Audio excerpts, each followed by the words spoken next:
The Borderlands movie is finally out, and Jiminy Christmas, it's atrocious. It doesn't matter your take on the Borderlands series, if you love the games, if you hate the games. If you see this movie, you will hate it. It is just bad across the board, regardless of your taste. I am stunned by how bad it actually is. I didn't have the highest hopes for it, but you have to try really hard to make a movie this terrible. So I went last night to see it with a bunch of my friends. We were 10 heads deep to see the Borderlands movie because this is one of those special stinkers that had a lot of hype.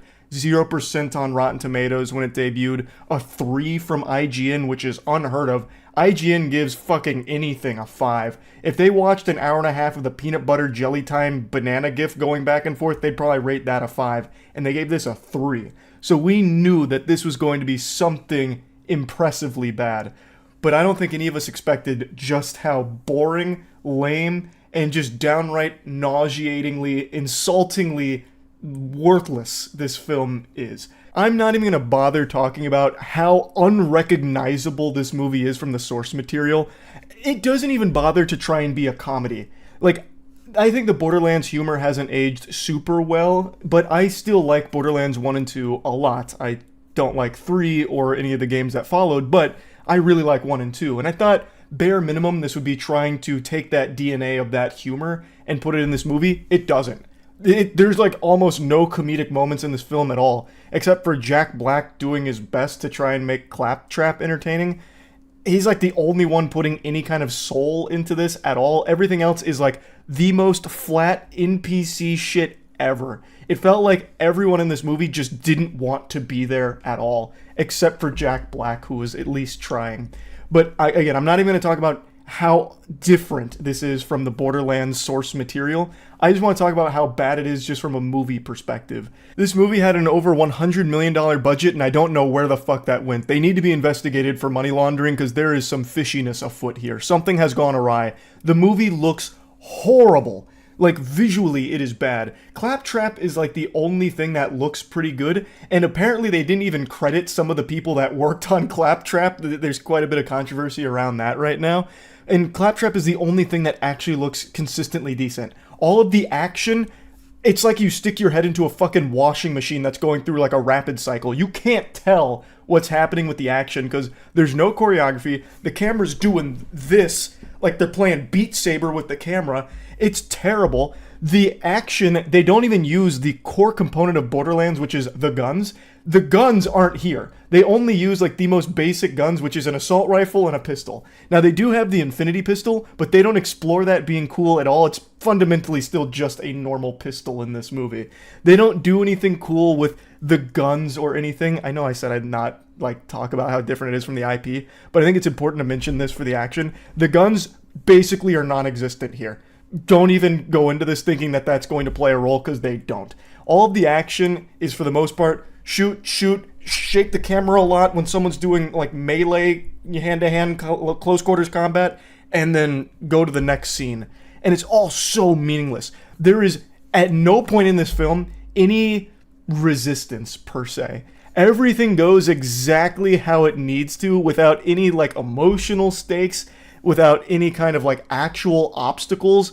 They forgot like a core component of the film is something that needs to be overcome. You know, like this big moment doesn't exist here.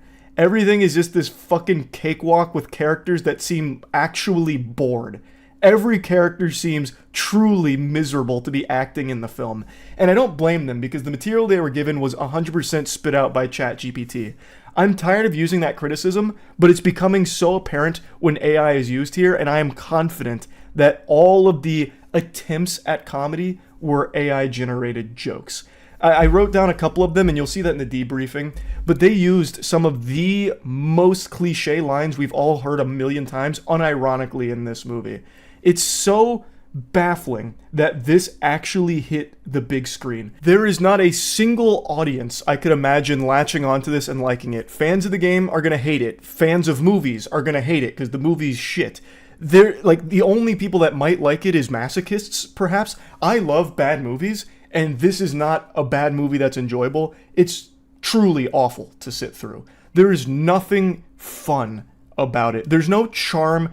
There's no anything. It's just actually so empty. It can't even tell its own story cohesively. This feels like Randy Pitchford had a wet dream and then pieced together this movie based off the little fragments he could remember about it. It is like nothing works and nothing is actually cohesive. So the story it tells horribly because it's so abrupt, changing things all the time or having like really convenient moments or just completely useless moments. Like you could probably cut out 40 minutes of this film, and it's not a long movie, it's only like an hour 20, but you could comfortably, I think, cut out 40 minutes and nothing changes. The movie plays out exactly the same.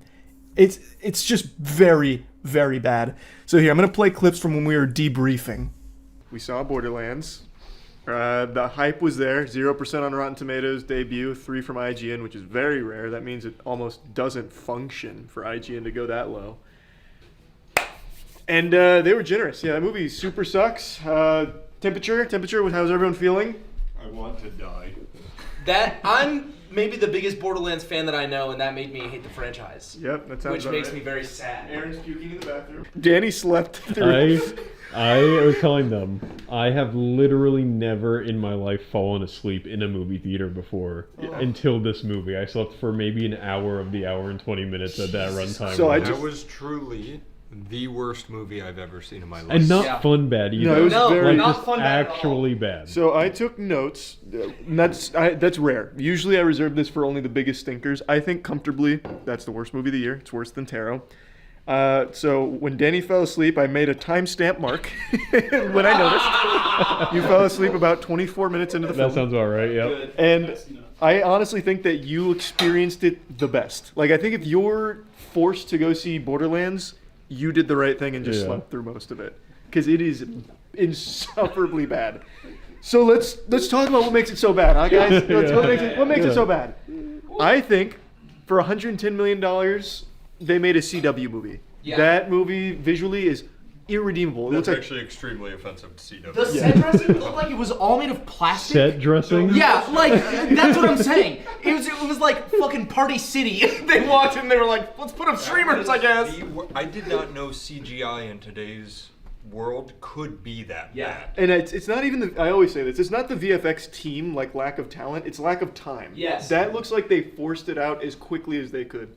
And it is incomplete. No, at the end when they showed the big cat, not to spoil it, when they showed the canyon that they go to get to the vault, it actually looks like they just ultra keyed out like the background and they put in, and they were like, this is the rest of the canyon back here. And all of it, like, I never want to be that person who's like, oh, it's not true to the games kind of thing. But like, the simplest things were not true to the game. One, having a 50-year-old actor play Lilith made no sense. What? Yeah, the mother is this fucking linchpin character for the plot, doesn't have a name, is on screen for maybe less than a minute. Like Foxy, who keeps saying that, is younger. She is younger than Lilith. Kate Blanchett. Like, which doesn't make sense. And also, it doesn't connect. Who fucking cares about spoilers at this point? Lilith, towards the end, it's like, oh my god, I'm chosen. I'm a siren. And she learns it, which in the time frame of who's in the movie makes no sense at all. Like, it doesn't add up. It's fucking insane. But it led to some really cool moments where when she realizes she's the chosen one, she sprouts wings and she just does this a lot. Floating in air like and giving this. People force fields. She gives them like Destiny 2 buffs for a second. Yeah, that was like an ultimate. We haven't even gotten into the dialogue. Yeah, so that movie, we were in the Uber back talking about how it was like the ADR the entire movie. Yeah. I think the ADR, they just recorded a table read from when they were first reading the script. Right? Yeah. No, the guy playing Krieg, they didn't even tell the actor in the costume to go like shake your head up and down so maybe. No, he was stone cold, like solid the whole time, even when his voice lines were going. I wrote down a couple of my favorites because it does feel like I hate to use this because it's overused now as a criticism, but it really does feel like it was all AI generated. So it feels derivative of everything that's ever come before it. Unironically, these were some of the lines used. I'm too old for this shit. You in what army? The one right behind me. The one right behind me. Oh! Wait, where'd my other ones go? Oh, yeah. It's a shame your mother's not here to see this. reminding her that her mother's They dead. probably said that 18 times Yeah. in the whole movie. Lisa, Wait, the absolute best one is where she goes. Oh yeah. So your dad is so and so, right? And she goes, yes and no. And then she goes, it wasn't a yes or no question. And it's like, bitch, yes it That's was. literally a yes or no Is question. this your dad? Yes or no? That wasn't a yes or no question. I got mad. I told them in the Danny and Matt on the Uber back, I was like, I think they weren't allowed to make new words for this movie, so they had a bunch of scripts around and they were kind of mad-libbing lines from It's them, like a Zodiac killer. Like, yeah, yes. like they were just pasting Yeah. lines. Yeah. Also, I think that scene, the only thing I could possibly explain it is they had a bunch of different drafts of the script and they were taking bits and pieces, but they never went back and double checked to see if anything contradicted. So they were just like, okay, here's the movie. I think we have an hour and a half. Is they had all of this budget and they spent it on Kevin Hart, Kate Blanchett, and Jack Black, Yeah. and nothing else. No, Jamie Lee Curtis. Oh, and Yeah, Jamie Lee Jamie Lee Curtis. Curtis. And Jamie Oh, Lee Curtis. Tannis being 85 for no fucking reason. is And absolutely a fucking, like, afraid of everything pussy baby? That is not... She's such a psychopath comedian that she fucking hates everybody. And she's like, oh no, oh god. They did give us Jamie Lee Curtis cleavage. That's true. Yeah, thank goodness. They We did all have, wanted. they did have like a shot of her yams for some reason. Nothing against. I was awake for that part. Oh, I know you were. I woke him right the Danny fuck up. fucking went from closed eyes to ooga conkers. It was my favorite every time anything new happened and they were like, oh wow, look at this place. And Claptrap would go, this is your house, right? And she's like, yes, this is my house. Thank you for noticing. Like, they announced every single thing that was Yeah, happening. it feels like they thought the audience would actually be lobotomites. So anything that happens Yeah. gets like this in-depth explanation for what it just- means. It just kind of hit me. I think this movie was made to be watched on a second monitor. It's made so that if you're sitting there and you never even a single time for an hour and a half go, huh? Yeah, I feel like this criticism is often used for like video game movies of who is this movie for? But, like, Legitimately nobody. It legit felt like it was made for no one because it doesn't respect the source material whatsoever. it is made- And also like there's references that you would only get if you played the video game. Yeah, and normal people wouldn't like this movie either. I was gonna say it's made for one person and it's Randy Pitchford. Yeah. And the craziest part is they don't even do the thing where they do the rule of thirds because Marcus shows up. He's like, I'm the bus driver, and then he's like, I'm the guy selling guns, And that's it. And then he's like, I'm not in the movie originally. Maybe that's the best joke because they're like, there is no third time. Marcus shows up. Yeah. It's just the two. So it legitimately doesn't work on its own two legs. The movie, it doesn't know what to do. So big spoiler, at the end of the film, General Knox is not the Knox from the games. Nothing is like it is in the games. Nope. But Knox, in the context of the film, is hunting the entire film. You know what's crazy? I don't know who you're talking about. Really? I literally don't know It who was, you're He talking also about. gets knocked out randomly at the You know beginning the for no movie reason. is- Yeah. Just to be like, Yeah, the Crimson Lance girl. yeah, the That's main so girl. wild because You were awake. Yeah. You were awake. No, she's the one that pulls up when she first finds Tina. She's the one that pulls up on the bike and is like, "Hey, girl." Is she the one that got shot right at the end? Yes. Like, Yeah. when she was like, wait a second, I gotta say. And That's she right. doesn't exist. Yeah. She doesn't exist. She's not. She She's becomes an ally to cyborg. them for no reason. She's like, don't shoot, and then gets disintegrated. The entire story Yeah. is General Knox is hunting them down. Is the guys? Is Atlas goes, shoot? He goes, shoot those guys, kill them all, and then she goes, wait! And every single person.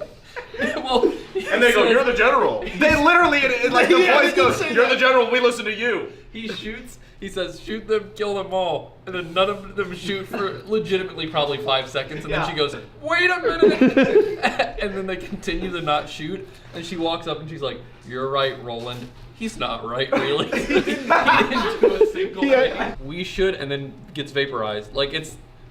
Everything that happens in this movie could be removed, and there would be no consequence to the rest of the story. Remember when Roland sacrificed himself to That's- 20,000 gun-wielding murderers and then just got up out from under their corpses? He's like, damn, it was a hard day of work. I'm so tired and sore after And they that. had the gall. They had the absolute chutzpah to try and make it emotional. I know. Like, why? Well, and then the other thing too, the combat Oh, it's the choreography was so bad. It's like the shaky cam is on another There level. was quick cuts to try to make you feel the action, which failed. So what I was saying about like narratively, it doesn't work either. It's so disjointed. So like Nox at the very end, that she's been hunting them this whole movie.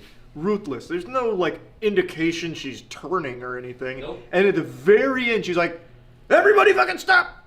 and then dies. Like nothing. And there's so many scenes in this movie that don't do anything. The heroes face zero resistance the entire movie. Yeah, no. Like, At all. things will come up, and even the final fight starts to happen, and then they just win. And then at the end of the movie, she puts the big shields up when she gets the powers, and they're like, haha, I can't be hurt. Then she gets blasted by a gun. And then they still don't get She hurt. headbutts a force That field. was- Yeah, she did it to herself. Yeah. She just flew. I was awake for that. She just flew forward and was like, "Whoops." Well, and then everybody Ragdoll uses her gets the special Destiny 2 shield power-ups, And it didn't matter. and No. just continues to fight as they did before. Yeah. They don't even say like, fuck, Yeah, I well, lost. Kevin Hart literally goes, "Oh, well, that was fun while it lasted," and, then keeps nothing going. happened. Yeah, he just keeps going. we Besides us, yeah. Besides us, there was 2 people in that theater, and apparently no one's seeing this And they fucking were movie. all back there with us, huddled up for warmth. Apparently, if you weren't within our proximity, we were all just gonna freeze. I No, cannot I'm tell you super how many open. times during that movie you or I just went. Yeah. This Why? was always like, happening. what? Loved though when the hologram popped up and she goes, "If you're seeing this," and I'm already I dead. went, "I'm already dead," Yep. thinking they're not gonna say that, and she says that, and I was like, "Why? Yeah. Like who wrote It this was shit, so man?" stupid. There's nothing. I was- That's it. There's That nothing. is seriously There's there's nothing. nothing When I to went like to in the that. bathroom, I had to pee, I thought. And then I stood there and it took a few seconds for the stream to start and I was like, I think my body was just like Get me faking out. the reaction. Yeah. So I had to leave. We can go around the room. I'd probably give it like a 12%-ish, somewhere in that ballpark out of 100%. I'm truly gonna go 0. You're wasting money if you see that movie. I need you guys to understand how many shitty movies I go see with Charlie. This is the worst movie I've ever seen. It is a 0. It is worse than Moonfall. Yeah, it had the gun, the infinity, so 1. Okay. This has tainted my love for the franchise. This This will be a stain in my brain for the rest of my life. I hope this is not the last thing I think about before I die. Percentage. 0. Did you need one? 0.5.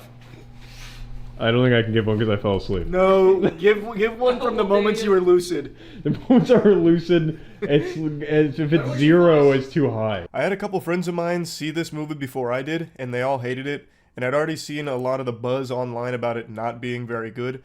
And I just thought to myself that it couldn't possibly be as bad as people were saying. But hooey! It's really just not good. It's a shockingly confusing fumble of a sequel. Like, the most fun I had going to see the new Joker movie was in the car ride to and from it because I was listening to Warhammer 40k lore on the Horus Heresy. And just listening to that was better than seeing Joker fully ado. Fair warning, I'm going to be getting into the nitty gritty. I will be dumping spoilers on you out the wazoo for this film just to give you my full thoughts on all of it. It is confusing how badly this movie missed the mark. Like, I know sequels are never really going to be as good as the original. That's always such a tall order. Like, that is an almost impossible Herculean task. But this one is way off. Like, it is just not close. And I wasn't surprised that there's so many musical numbers in it. That was well established a long time ago that this was going to be like a pseudo-musical to a certain extent.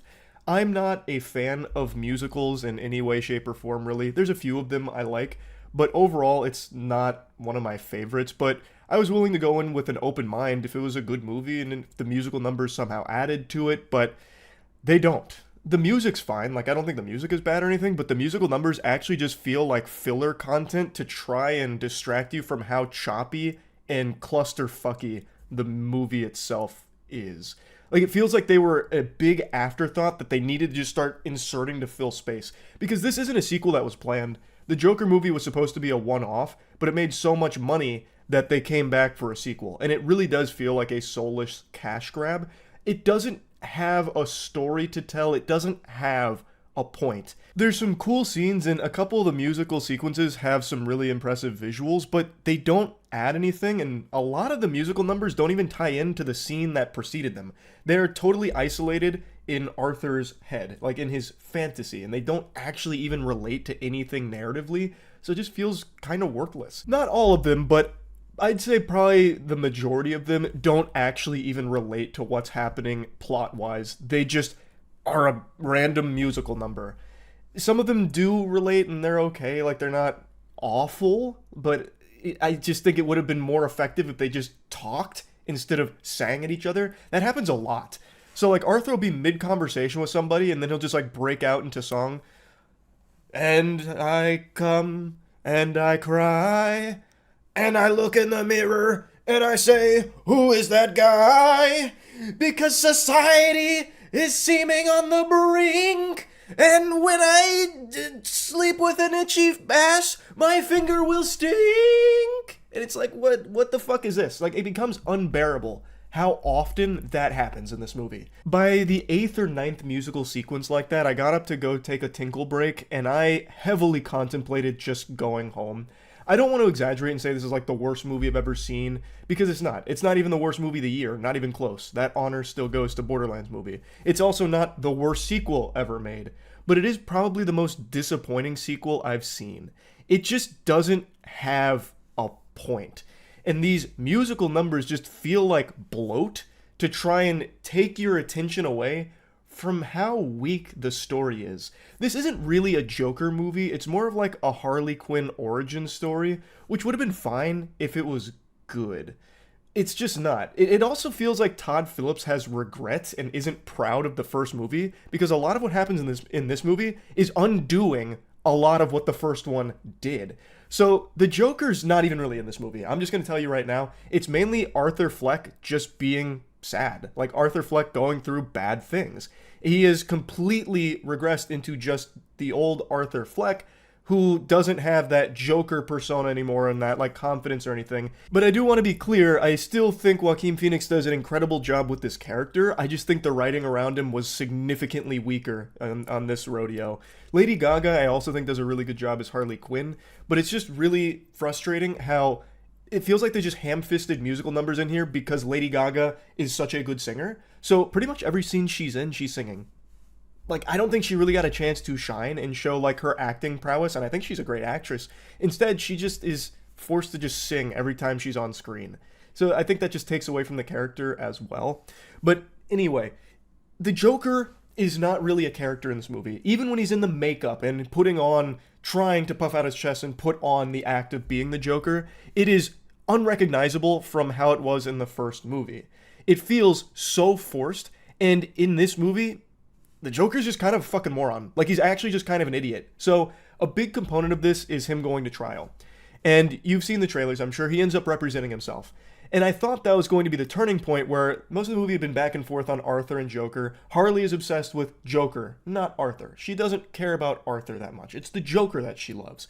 And when that happens, and he fires his lawyer in the middle of the courtroom, I thought it was going to be like, oh, he's going to go into that Joker we saw at the end of the first movie. He doesn't. And really, the entire courtroom drama section of this movie, which is a huge piece of it, is just so flat. Because it's a complete steamroll. We saw everything that happened in the first Joker movie, but a good chunk of this trial is them just telling you what all of us already saw from the first movie. So it just becomes kind of wasteful. The only good moment of the trial is when Gary takes the stand. That back and forth between Gary and the Joker is by far the best part of this whole movie. And it doesn't last that long. Everything else in the courtroom is just really underwhelming.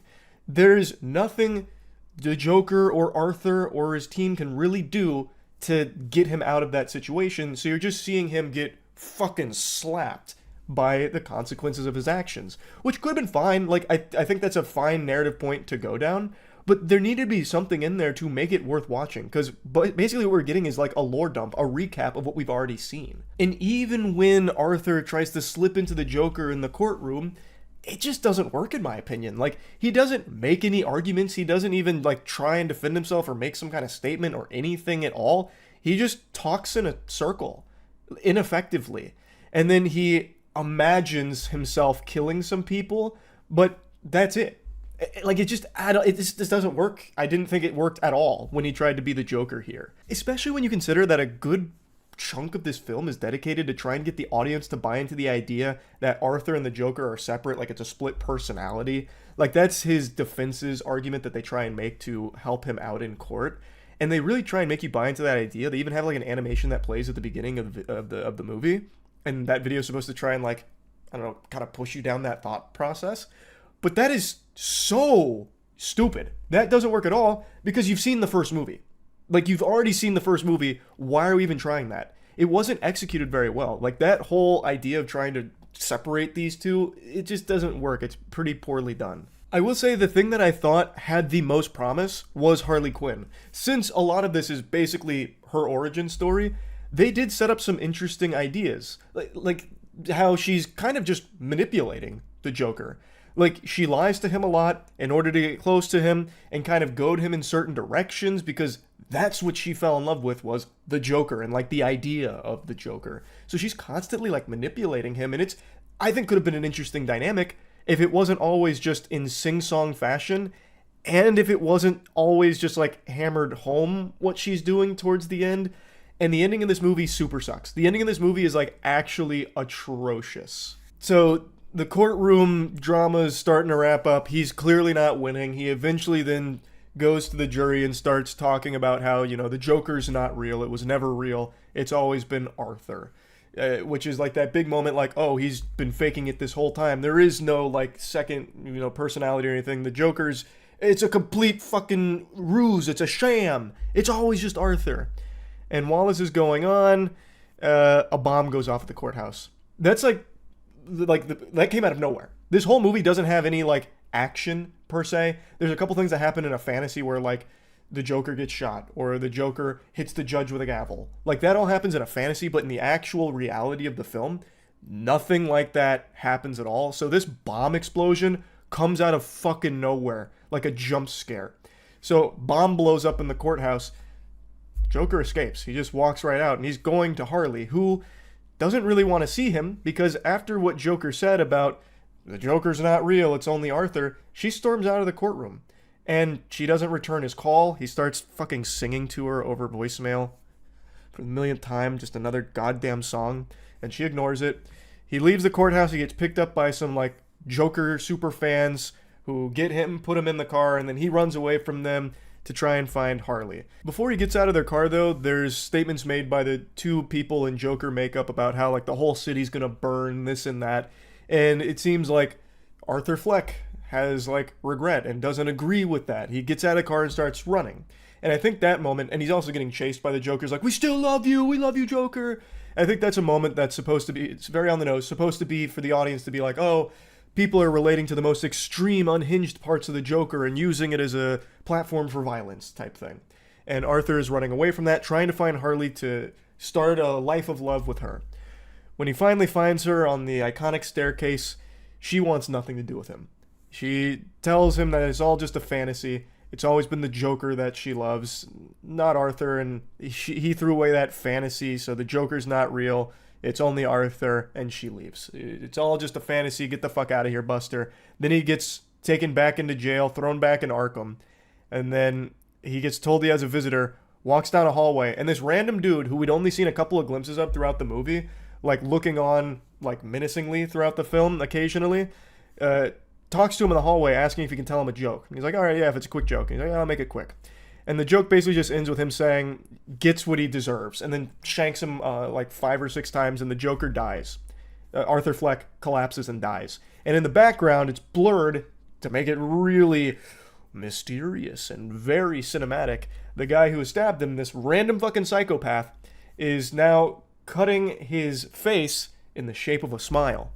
And it's, I believe, alluding to Heath Ledger's Joker, who had the scars in the shape of a smile. And if that is the case, I am pretty sure that's what it's trying to do there. If that is what it's actually aiming for, that is just insultingly shit. That, it doesn't fit at all. Like, you can start picking apart, like, the timeline till the cows come home, but even the context of this film, it just doesn't fucking fit at all. It is a terrible conclusion. Even setting aside the absurdity of this alluding to Heath Ledger's Joker, how this psychopath is now going to take on the mantle of the Joker and be what we saw in The Dark Knight, even setting aside the lunacy of that, this movie actually just goes nowhere. It ends in the exact same place it started without really much changing, and he just dies in a hallway to a random guy. There is no comeuppance for some bad people in this film. For example, the guards. Towards the end of the movie, there is a scene where the guards snap on Arthur after seeing him in the courtroom. They assault him, brutalize him, and there is an implied rape of Arthur by the guards. And the guards just kind of tip their hat to him at the end.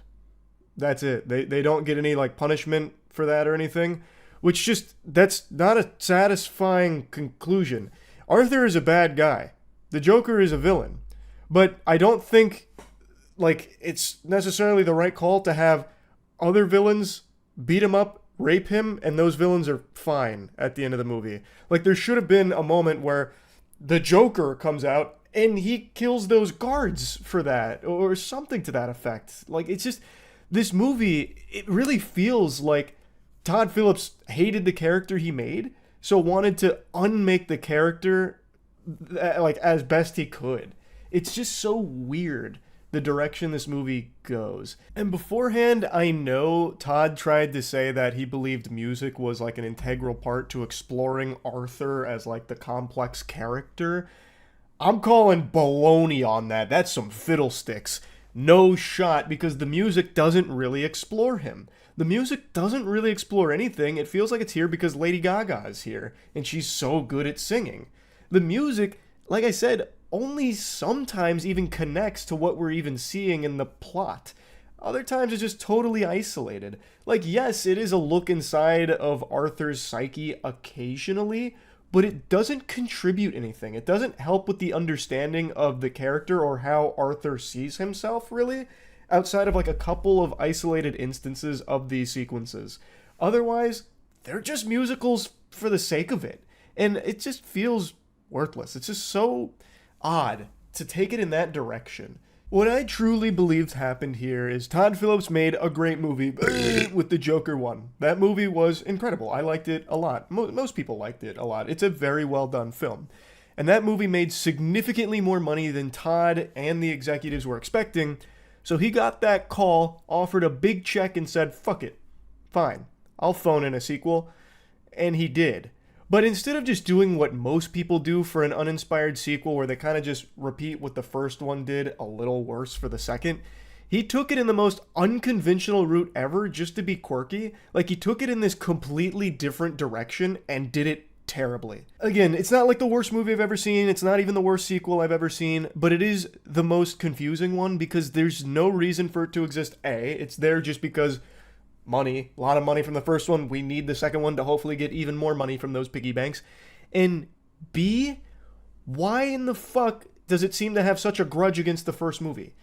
Like I said multiple times now, it actually just feels like they took that character and broke it. Like, actually just like completely shat on what they built up for this character in the first movie. Instead of expanding on it, growing it, or even exploring it in a different way, they just redid it and wiped their ass with most of what they tried to establish in the first. It just doesn't make sense. And even when it has like an interesting idea or two, like there were a couple moments in this film where I was like, oh, this is building up to something that could be cool. And then it goes to an unrelated musical number, kills its own momentum, comes back, and it's in a totally different spot. The movie's just choppy. Like, it is just choppy. So even when they have something that's starting to develop, it ruins it with a musical and then never comes back to that momentum it was building. So like it just doesn't work very well. There's a couple of things to like about it, like with the performances of some of the actors here for sure. There are some very cool visual moments. Like I said, in the courtroom with Gary and Arthur, that is a very strong scene. Like, that whole sequence is very powerful. But outside of like these very rare instances of this film, there's just not a whole lot to like. So yeah, I don't really give number reviews to things anymore. I always just answer the question, is it worth watching? And for Joker Folie à Deux, Joker 2, no. I don't think it's worth watching. It actually just feels like a waste of time. It feels like this is a film that has no reason to exist. It never wanted to exist, but had to because of money. So I don't think it's worth watching, and that's disappointing. That's really about it. So yeah. Madam Web is a movie a lot of people wrote off pretty quickly. The trailers are abominable. Let's not, beat around the bush here. And the press tour that Dakota Johnson went on, who was the lead for this film, was a real head-scratcher because she just openly seemed to despise the film with the way she talked about it. One of her interviews, she's like, yeah, I don't even know if the movie's good. And spoiler alert, turns out it wasn't. So maybe she really can see the future because she knew this one was a super stinker. This movie is a straight-up clunker. And this film was produced by some of the best in the business, Matt Sazama and Burke Sharpless. Those might not be household names, but I promise you're familiar with their work. Their resume is nothing but heaters. Dracula Untold, Last Witch Hunter, Gods of Egypt, Power Rangers, Morbius, and Madam Web. They are, without any exaggeration, undoubtedly the Kobe Bryant and Shaq of producing dog shit movies. They only write horrible garbage, and somehow they keep getting worse. Now, I wouldn't say this film is worse than Morbius, but I would say it's just as bad. It's not better, it is just exactly the same as Morbius in terms of how dog shitty it is. So it's really impressive that throughout this decade of Matt Sazama and Burke Sharpless working in Hollywood, they have somehow found a way to start awful and find new ways of getting worse at it, and then accidentally making the Power Rangers movie that was at least pretty decent. I didn't hate that one. But everything else, everyone hates for the most part. But anyway, with that out of the way, let's talk about Madam Web here. So, I'm not clairvoyant, but I think everyone's going to dislike this one because there's almost nothing to like about it. The actors and actresses in here, they really don't seem to try very hard at all, save for a couple of scenes, which I think probably were some of the first scenes that were shot when the script was different. As I understand it, this script went through a lot of changes from when Dakota signed on to what eventually got puked out onto the big screen here. So I think some of the good scenes where like the performances are actually giving a shit about what's going on were probably from the original shoots before everything got cattywampus and ruined somewhere along this messy journey. But for the most part, you're not even really watching superheroes versus supervillains. You're watching zombies kind of just speak at each other occasionally. It's like you're watching performances from people that are sleepwalking through their lines. There's really no true effort. And it's clear from the very beginning of this film. I wrote notes in the beginning because I couldn't believe what I was watching, and then at some point I got hypnotized and stopped writing notes, and then at the very end, after everything had happened, the dust started to settle as it was like wrapping itself up in the last 2 minutes, I just instantly fell asleep. Like, I didn't even feel myself getting tired. My eyes just closed, and I was out for like 3 minutes until Aaron, who went with me, was like, Charlie, you're sleeping. I was like, oh my god. I didn't even know. Like, my body shut down from like how confused I was that this movie even got made in the state that it's in. But anyway, very opening. This is in the trailer, that meme. He was with my mother when she was studying spiders right before she died or whatever. That line's not in there just like that, but it is in there in the same essence, just broken up. So from the very beginning, that bad guy Ezekiel's line is, I agreed to be your bodyguard because I thought you were close to finding the spider that can give us the superpowers if we can use its abilities. And I think I was paraphrasing because that was a few lines. She interrupted him at some point. But his first line is, I agreed to be your bodyguard because you told me you were close to finding the spider that's going to give us superpowers or something to that effect. And she's like, it's a very elusive spider because it's so powerful and gives all of these superpowers. Like, there's no dialogue in this movie that would ever be something a single human being would say to another in the real world. It is baffling that anyone signed off on it. Because these aren't characters, they're just plot point vessels and nothing else. No character here has any personality whatsoever, especially not the 3 spider women that Madam Web is protecting. They don't get any fleshing out whatsoever. They're basically just 3 characters that need to be saved just because, and that's it. There's no real reason for it. And Madam Web is a very interesting case study here because she's a paramedic, thus her whole career is saving people, yet when it comes to saving these 3 spider women, she tries her best to just dump them off onto their parents, which is basically just a death sentence because they're being hunted by evil spider guy. So, like, I don't know what she thought would happen there. Like, the parents just hit spider guy with a frying pan to defeat him or something. but she does not want any part of this responsibility at all, even though her career is fucking saving people. She wants nothing to do with actually saving them and reluctantly does so. But I'm jumping all around now too. I'm so scatterbrained with how bafflingly bad this movie was. So anyway, like, even from the very beginning, it was clear that this dialogue was going to be terrible. But it somehow finds a way to get even worse than you'd ever expect it to be. But anyway, so after the mother finds the spider, she takes it to the camp and Ezekiel betrays her. He shoots 2 of the people. The mom goes, "Oh, jeepers, creepers, zoinks. What are you doing?" And she says, "I don't understand why." And then goes on to explain that this spider, if we can use its properties, can help people. And that's when Ezekiel, the main bad guy, gets his only amount of, even an iota of an attempt to give him a background story or any motivation or whatever at all. He says, "Not interested in helping people because no one helped me and my family when we were starving." And then he shoots her. That's all we ever get about him as a character. After that, he becomes bent on just killing the 3 spider women because he can't stop having nightmares about them killing him as like a prophecy that's going to happen in the future. We get nothing else about that guy at all. He is actually just cartoonishly evil beyond that. Nothing else. And he also fucking sucks at being a supervillain because he has like these superhuman abilities, but all he does is walk menacingly and crawl on the walls sometimes, and that's it. He at no point ever really seemed like a threat at all. Even for a second. There wasn't a single scene where I was like, "Oh shit, he's here. This is gonna be a tough one."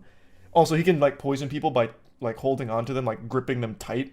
But other than his cheese touch and like the ability to crawl on walls, he doesn't really do much else as a supervillain, except whine. But anyway, I actually pretty much summed up the entire narrative here. The only thing I left out is how Cassie was born. So after the mother gets shot, it turns out she was pregnant, and the locals that were using the spider's venom for superpowers picked up the mother and then delivered the baby for her after letting a spider bite her, which of course gave Cassie powers, which didn't awaken until that accident that is now in the iconic viral clip that's gone around where, as a paramedic, she tries to save somebody and then the car ends up hitting the water and she bumps her head and now she can see the future, kinda. So that's the origin of her power, and the narrative is she can see the future, and at one point she sees these 3 girls get killed by a spider guy, and he's a bad guy. She doesn't like bad guys, so she tries to save the girls from him, and then she's just on the run the entire time. And the spider guy wants to kill them because he doesn't want them to kill him. It doesn't get any deeper than that, really. It's very surface level shit, and that's kind of the entire narrative in a nutshell, with tons and tons and tons of awful scenes that make no sense at all. But I'm not even gonna bother breaking those down for you because who gives a fuck? They didn't give a fuck when making it, so why should you, the audience member? I will say though, this film, for being a superhero film, has no action at all. In fact, none of the superheroes even fight the bad guy. And they don't even wear a costume or anything at all until the very last scene of the movie. The only thing you get for like a superhero showdown is in Spider Guy's visions, where he sees the 3 spider women like beat him up and then toss him out of a window. And that's like a 30-second scene. After that, they never actually fight him at all. What happens is when he shows up, Cassie hits him with a taxi cab at one point, and then that stuns him. And then he shows up again like 30 minutes later, and then Cassie hits him with an ambulance, which stuns him. That's the extent of their fighting. The climactic final showdown, he basically beats himself. So Cassie's using her visions of the future and like kind of positioning him where he needs to be for the environment to take care of him, because, you know, the environment's going up in flames. They did set up like some traps to a certain extent, and they kind of like give him obstacles to go through, but it's not really fighting him. It's kind of like Amnesia when you're running away from the monster, basically. That's how their fights go with the evil villain, until eventually the environment beats him, and then he gets crushed by a giant sign. It sucks. It sucks. This isn't a superhero movie or anything at all. This is a fucking slop fest, is what it is. It's not entertaining. Morbius, I would actually argue, was more entertaining than Madam Web, and that is saying something. But again, I don't think Madam Web is necessarily worse than Morbius. I still think they're about equal in terms of their shittiness. Another thing that's painfully obvious is that this movie did its absolute best to erase any and all mention of Spider-Man or anything in that universe whatsoever, and tried to keep all of that as minimal as possible, and you could actually feel some cuts where things were just scrubbed. So I truly believe the original vision for this film was something entirely different, and what we got is just a mess. And I'd like to give you a scene that I think perfectly encapsulates just how much effort went into this movie, like how much thought went into this movie at the end of the day. So while the three girls are hiding from Spider Guy, and I should explain, Spider Guy fucked an NSA woman and got her passcode to all of the cameras across the globe so that way he could track down the three girls from his nightmares. So he uses that technology to basically transfer his mind's eye image of these three women and get them in the real world, and he used the NSA computers to access all the cameras to real-time find them with his assistant. So that's how he's able to keep finding them. And Cassie and the gang knew that. They knew they needed to avoid cameras, and they eventually decided to go with Ben, who's Cassie's friend, and keep the three girls there while Cassie's doing some research of her own. And that's working really well. The three girls are at Ben's place. Spider Guy can't find them, and that's all, great stuff. And then the woman staying with Ben has her water break, and she's about to give birth. So now they're rushing to get her to the hospital. And by they, I mean the entire kit and caboodle. The entire group, for some reason, decides to accompany Ben and the woman to the hospital. So all three girls now get in a car and take off down public roads and immediately get picked up by cameras because fucking obviously they would. Why were they going with them to the hospital? I have no idea. They could have just stayed at the house because that was clearly working. And I don't know if I didn't hear the reason why they went with them or if they just didn't even bother because they didn't think anyone would be awake long enough to even get to that scene. I don't know. But they could have just stayed at the house and been completely safe and avoided conflict with Spider Guy if they had just stayed there. Which would have been the logical thing too, because why does Ben want these three teenage girls accompanying them to the hospital in the first place for the birth here? There's no logic to it. Why would you just fucking stay there? Just stay there and wait. But anyway, they don't. That's just an example of how little thought even really went into the movie. I just don't see what the point of making it even was anymore. It doesn't tie into anything Spider-Verse related. It doesn't want to. It really doesn't want to. And it doesn't really want to try to stand on its own two legs either, so why make it? I don't get it. It's just another blemish on the record of this screenwriting duo that keeps making trash.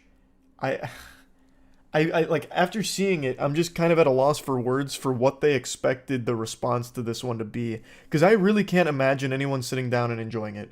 The biggest sin this movie commits is that it's boring. It's really boring. If you're going to a superhero film, there's at least a couple of things you expect, like the basics of having fights at the bare minimum. Morbius, for all of its flaws, had fights. This doesn't even have that. There's none of that. It's just the worst dialogue ever, constantly, and nothing more.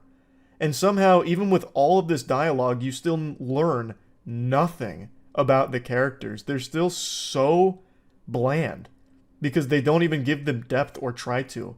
It's just constantly either saying not good jokes or just saying a whole bunch of fucking nothing to begin with. So anyway, to sum it all up, Madam Web, not good. Boo. Pretty stinky. If I was to plug it into the moist meter, I'd give Madam Web a 15%, I would say. But yeah, I wouldn't even call it like a fun bad movie. It was just bad. I don't know if this one's going to pop off with memes like Morbius did, because there's really nothing memeable about it other than really bad dialogue and nothing else. It's, yeah. But we'll see. Anyway, that's about it. So yeah. I actually got you with a classic prank. I wanted to mention one more thing. By the end of the film, Cassie finally, figures out how her powers work really well, and she immediately uses it to be annoying. So, at the end of the film, she ends up going blind to match her comic book counterpart, and she immediately starts seeing the future for everything.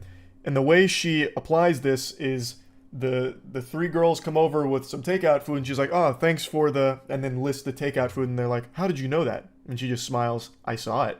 And then she says, "Bless you," to one of them, and she goes, "What do you mean, bless you?" Achoo! Predicting her sneeze. So she's using it just to be annoying. That's so hype. I mean, amazing. I just had to mention that. Okay, now that's it. See ya. I know it's a little early to call this, but I'm going to go ahead and put this in the books that I think we just got the worst movie that 2024 will experience. We basically got the Lord of the Rings Gollum for movies already this year. And I know I said something similar when Night Swim dropped a couple months ago, but I think Megamind 2 Doom Syndicate is much worse, and I'd like to explain why. It just dropped today, and I've already had the entire day ruined by watching it, so I wouldn't wish that curse upon my worst enemy. I know that's not shocking news, there's no one surprised to hear that this is horrible, but I was certainly surprised at just how atrocious it is. Just by giving it the old eyeball test, everyone who looked at any of the trailers or like the 6-minute sneak peek they gave could immediately recognize that they really brought their A game when making Megamind vs. the Doom Syndicate. And by A game, I mean ass game. This shit looks like turbo ass. Fuck me, it's an eyesore to watch. And the only known cure for sore eyes, as recommended by optometrists, is Godslap, baby. That's right, the worst movie of the year may have just dropped, but the best comic of the year just came out. Godslap issue 5 is here right now. You can pick up a copy at badegg.co, link in the description. First of all, it follows a beloved animated film from 2010. The original Megamind was a huge hit. People really liked it. And that was 14 years ago. So it's old enough now to be calling your mother a whore on Xbox Live. And out of nowhere, Peacock announced that they were going to be releasing the sequel this year. And people were pumping their fists like, yeah, more Megamind, let's go! Until they watched the trailer. Immediately, you can see that the Megamind sequel looks significantly worse than the original. Not only does it look worse than the movie from 2010, it looks worse than the video games from 2010 that were just shovelware. The Megamind PlayStation game, which was legitimately just a quick cash grab because that was during the era where every movie had a subsequent game release, just to continue double dipping, double fisting into the consumer's pocketbook. It somehow looks worse than that game, which again was just a quick cash grab. So what was the point? I don't really get it.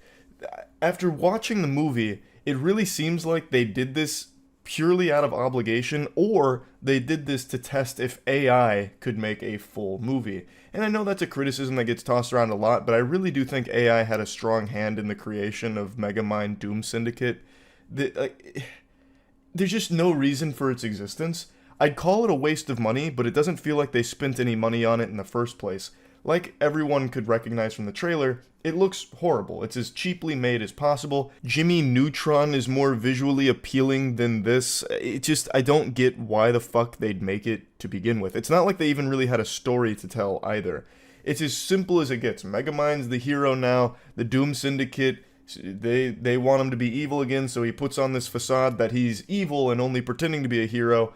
And it's just such a snooze fest. Like nothing happens at all because they didn't want to animate anything at all. So even when you reach the end of the movie where they're having like the final showdown between Megamind and the Doom Syndicate, it looks like you're watching a scene out of the Butt Ugly Martians. They put no effort into any aspect of this. I thought maybe they were saving the budget for the final fight, but that was actually the worst animation for the entire film, surprisingly. So the final fight, it's basically one move for each member, and it defeats them. So, the hypnotist, he gets defeated because Megamind pours a little bit of concrete on him. The lady who's controlling the weather, shooting lightning, she gets defeated because he has her shoot the lightning, and it redirects at her, and it defeats her. And her defeat is a clip I'd really love to play because it is the perfect example of how lazy this shit is.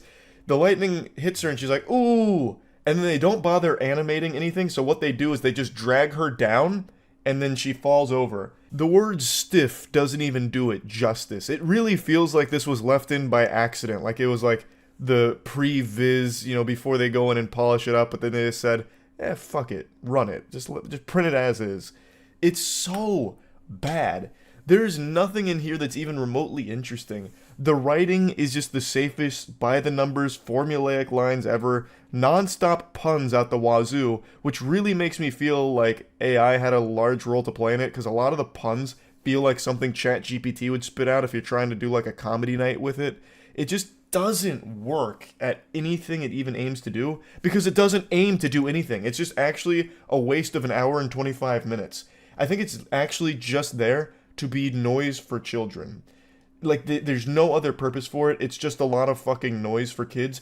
But it doesn't realize that in this day and age, kids get unlimited amount of noise through things like TikTok, where parents just sit them down in front of an iPad and they just endlessly doom scroll TikTok. This is going to be boring even to them, because the attention span has rotted so far, deteriorated to such a alarming degree. This wouldn't do anything. Like, I don't think kids are going to be, Megamind Doom Syndicate fans, because it's fucking boring. I can't think of a single redeeming quality about this movie. Pretty much no one can. It has like a 6% on Rotten Tomatoes, so not even like the most generous critics in the world can drum up a single compliment for it. I would hesitate to call this better than Food Fight, which is that animated disaster that I'm sure everyone remembers because it's been memed to death. It is infamous in how bad Food Fight is, and I would say that this isn't really any better. I would actually say that this is more soulless than Food Fight at the very least. The only thing worse than watching Megamind Doom Syndicate is watching Megamind Rules, the TV show spin-off that they also released the same day as this movie. So, big surprise if you didn't get this news. They released this sequel movie, Super Stinker, and then they also said, and guess what? There's more, and released an 8-episode TV series. And holy shit, the TV series is even worse. I didn't watch all 8 episodes, I couldn't. I made it through 3. I don't know if there's a human being strong enough on this planet to power through all 8 of those episodes without blowing their brains out. It is torturous. It's so insultingly bad. And yes, I get that this is made for kids, but that doesn't mean that it has to be unwatchably shitty. Avatar: The Last Airbender. The primary audience was made for kids, but anyone of all ages can appreciate it. A good show, even if it's aimed at a younger audience, can be appreciated and enjoyed by people of all ages. That's the sign of good, high-quality entertainment. This is definitely not that. I think they would have been better off just making a Megamind world in Fortnite custom games. It would have at least been a little more entertaining, I imagine, if you put little mini games in there or something. But watching the movie or the show here is just not worth it at all to anybody of any age, I imagine. Like I said, I don't see this being a hit with children because it's, at its core, boring. It's a nothing burger. There is nothing that happens in the show or movie at all. At most, what you'll get is Megamind firing his blaster, and that's it. There's really nothing else. The villains barely use their powers at all, really. I mean, they kinda do, but they only use it for like a single projectile each, mainly. It's just, it's so lame. I don't think anyone is going to like this at all. And I'm not saying the only way for this to have been successful is to have a ton of action or anything, but Jiminy Christmas, it certainly would have helped keep you awake when watching it. The writing is just so bad. Like, even like for a kid's show, it's bad. SpongeBob is a kid's show, and that has great writing. Like, it doesn't matter how old you are or anything. It has great writing if you're fucking 3 years old or 30 years old. Megamind, I don't think it's going to appeal to any age whatsoever. Like, if you put this on, if you put on Megamind Rules while you are pregnant, even your fetus would be bothered by it. It'd start kicking and throwing a tantrum inside your belly. It'd be trying to find ways to strangle itself with the umbilical cord or something. Like, it is miserable. No one, I think, will like this. Megamind vs. Doom Syndicate sucks as a movie. Megamind Rules sucks as a show. It was a waste of time. A complete waste of time. So yeah, that's really about it. See ya. It's pretty rare that I see a movie that's so abominable, so atrocious that I actually feel embarrassed for even having wasted my time watching it. And that phenomenon just happened with the new horror film Tarot. I was squirming in my seat. I was getting so mad at what I was watching. Like, I was steaming. My body performed an involuntary gesture of shaking my fist. Actually got him with a why I oughta. I was fuming. I started fucking Fortnite emoting in anger. That's how bad this movie was. So it's got a 5% on Rotten Tomatoes, which sounds about right. And I knew going into it was going to be irredeemable garbage because it is written and directed by one of the 3 writers of Moonfall.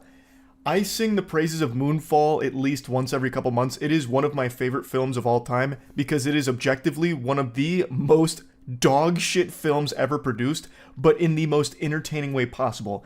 I think it is a masterpiece disaster of a film. It is so trash that it becomes immaculate. So I love Moonfall, and Spencer Cohen, who helped write Moonfall, wrote and directed Tarot. So I knew this had no chance of being good. But I didn't expect it to be this bad, like mind-numbingly bad, in a way that sucked all of the joy out of the room. Watching this film was like a Dementor sucking my soul out for the entire hour and a half that it played.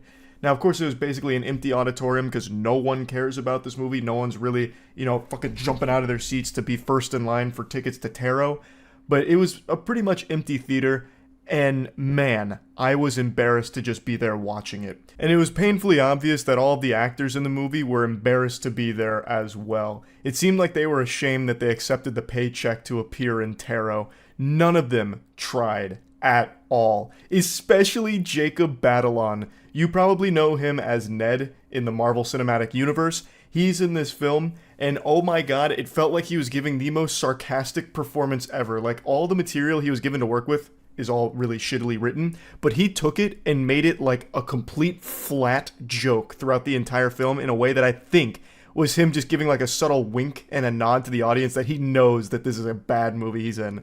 To give you an example of what I mean, Jacob, while he's being hunted by the scary clown, is trapped in an elevator, and the clown's doing his like scary routine, which ends up kind of looking like it was more of like a flash mob that the clown was doing. It wasn't even scary. It just went on for so long of him doing different bad dance moves. It's like it was trying to mimic my choreography that they see me bust out at the club, which is horrifying, no doubt. But here, in this context, man, it is so stupid and goofy. So the clown's doing all that choreography as the elevator doors are closing and opening, and Jacob's character is just going, ah, ah, ah, ah, ah, ah, ah, almost exactly like that, until eventually the clown ambushes him and he goes, ah. He just couldn't even be bothered to pretend to care at all about the performance. Like, unironically, Matt and I's acting in our green screen merch shoots is better than anything you'll find in Tarot. And I really think that's because the actors were probably so deflated once they got the material to work with. They were probably like, oh boy. Oh, brother, this guy stinks. Damn it, Steven, you've swindled me into this one. But they've already signed the contract, so now they have to commit and continue. So anyway, let's get into like the meat of the movie. It's about as generic as you will ever see in the horror movie genre. And I mean that in the truest sense of the word generic.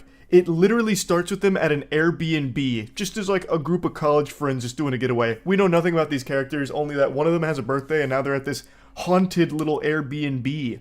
And they happen to find this box of tarot cards, and our main character is really big into astrology. So she does this tarot card reading for the entire group using these really creepy cards that are hand-painted tarot cards, and she goes through all their signs, like, oh, you're a Capricorn, you're a, Leo, so this, that, and she gives them all their horoscope readings. And I really feel like Steven, or whoever helped them with this movie, must just be big into TikTok astrology, because it just starts borrowing a lot of things TikTok astrology enthusiasts are always talking about that's just very silly stuff, like, if you use someone else's tarot cards, oh boy howdy, you better brace for a bad time. Or, the most powerful combination of divination is using tarot card readings on top of I already forgot, a wet blanket. I forgot what the other thing was. But they mention that multiple times, like, doing tarot readings on top of blank is the most powerful form of divination, not to be taken lightly, type shit. So it feels like this was made for TikTok Zoomers almost. But even they, I think, are going to be extraordinarily bored by this film because it is not scary and it's just really, really dumb. I think these are the stupidest characters I have ever seen in a horror film, and I do not say that lightly, especially with horror films like Wish Upon and Slender Man. I think the characters in this movie are even stupider, if you can believe that. Now anyway, she gives everyone their horoscope readings, and it turns out that the deck is cursed. There was, back in the 1700s, a woman who was wronged and decided to place a curse upon those tarot cards where she took her own life, and now anyone that uses those tarot cards and does a horoscope will be cursed and die from it. So the horoscope readings that she was giving are starting to come true in twisted ways. So for example, one of the readings was, you'll make some money, your financial situation will improve, but then don't follow the hermit because he might lead you down the wrong track.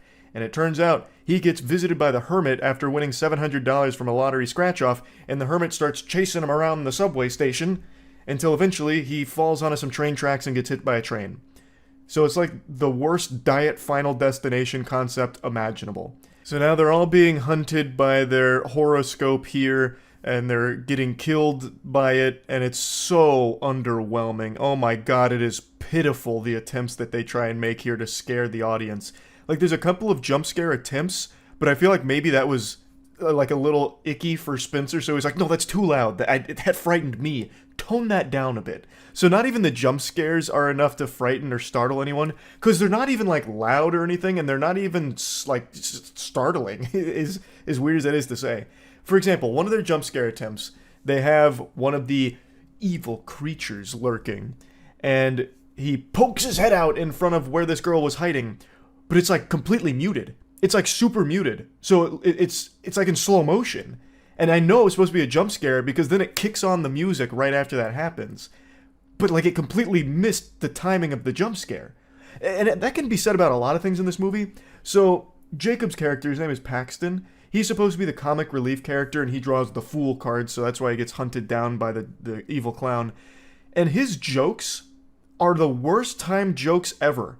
Like, the comedic timing in this film is non-existent. Like, anytime Paxton is going to make a joke where he's like, yo, you guys are fucking, I gotta go, well, I can't think of anything he said, actually. That's about par for the course for Taro. Just had myself a Jimmy Neutron brain blast. I remember one of his jokes was, as they're doing the tarot card readings, she's asking, who wants to come up next? And he goes, I'll go to the bathroom, and then walks by her. And like, that's like the timing of that scene right there. It's so bad. And then like the whole group laughs at him like, ah, Paxton, you got her. Oh, fried. Nice.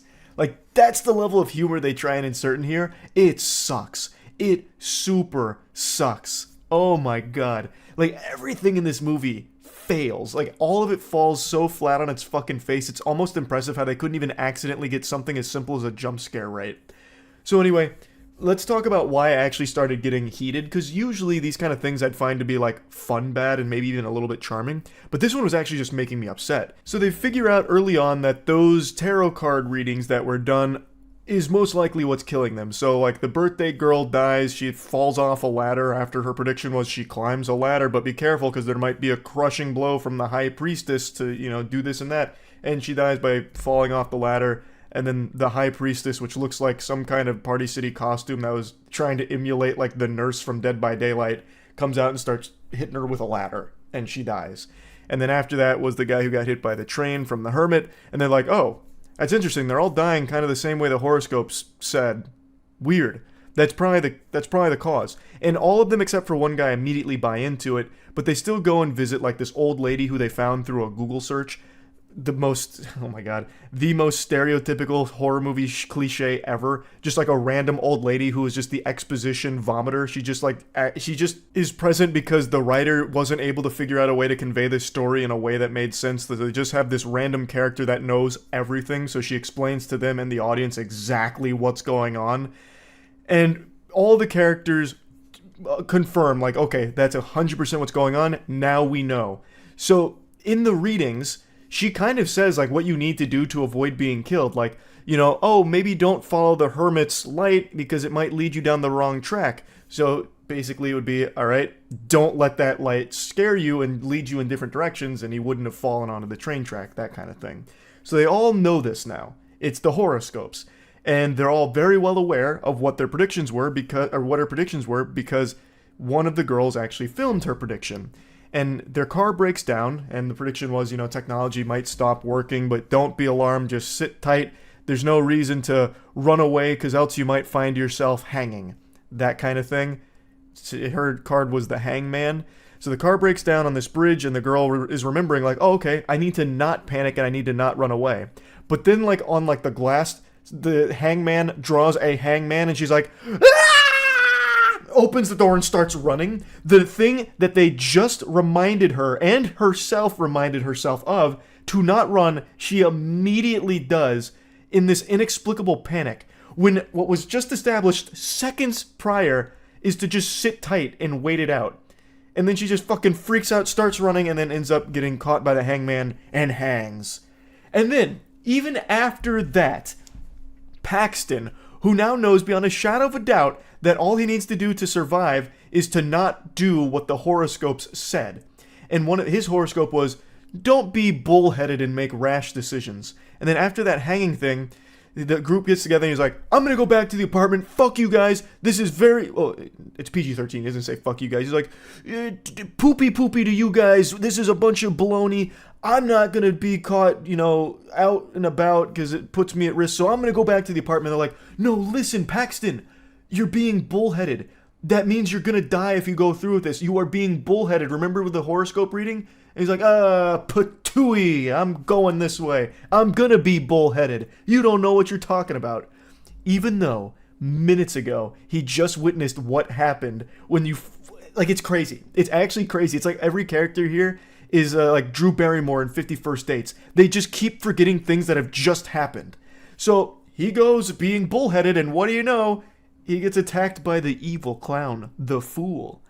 I actually was so mad. I had no reason to be as mad as I was, but it really felt like Spencer himself was just giving the middle finger to the whole auditorium, like, you guys are stupid for paying money for this, ha ha ha. Like, he was the ultimate evil tarot card slapped on the table here. Like, we just saw these characters describe in detail exactly what not to do, and then two characters do exactly what both of them said they will not do immediately. One of them, I guess you could write off because they got really afraid and frightened, so they stopped thinking rationally. I think that's a lame excuse for it. But Paxton, he was cool, calm, and collected, and then still just said, alright, I'm gonna go die anyway. Like, what? Huh?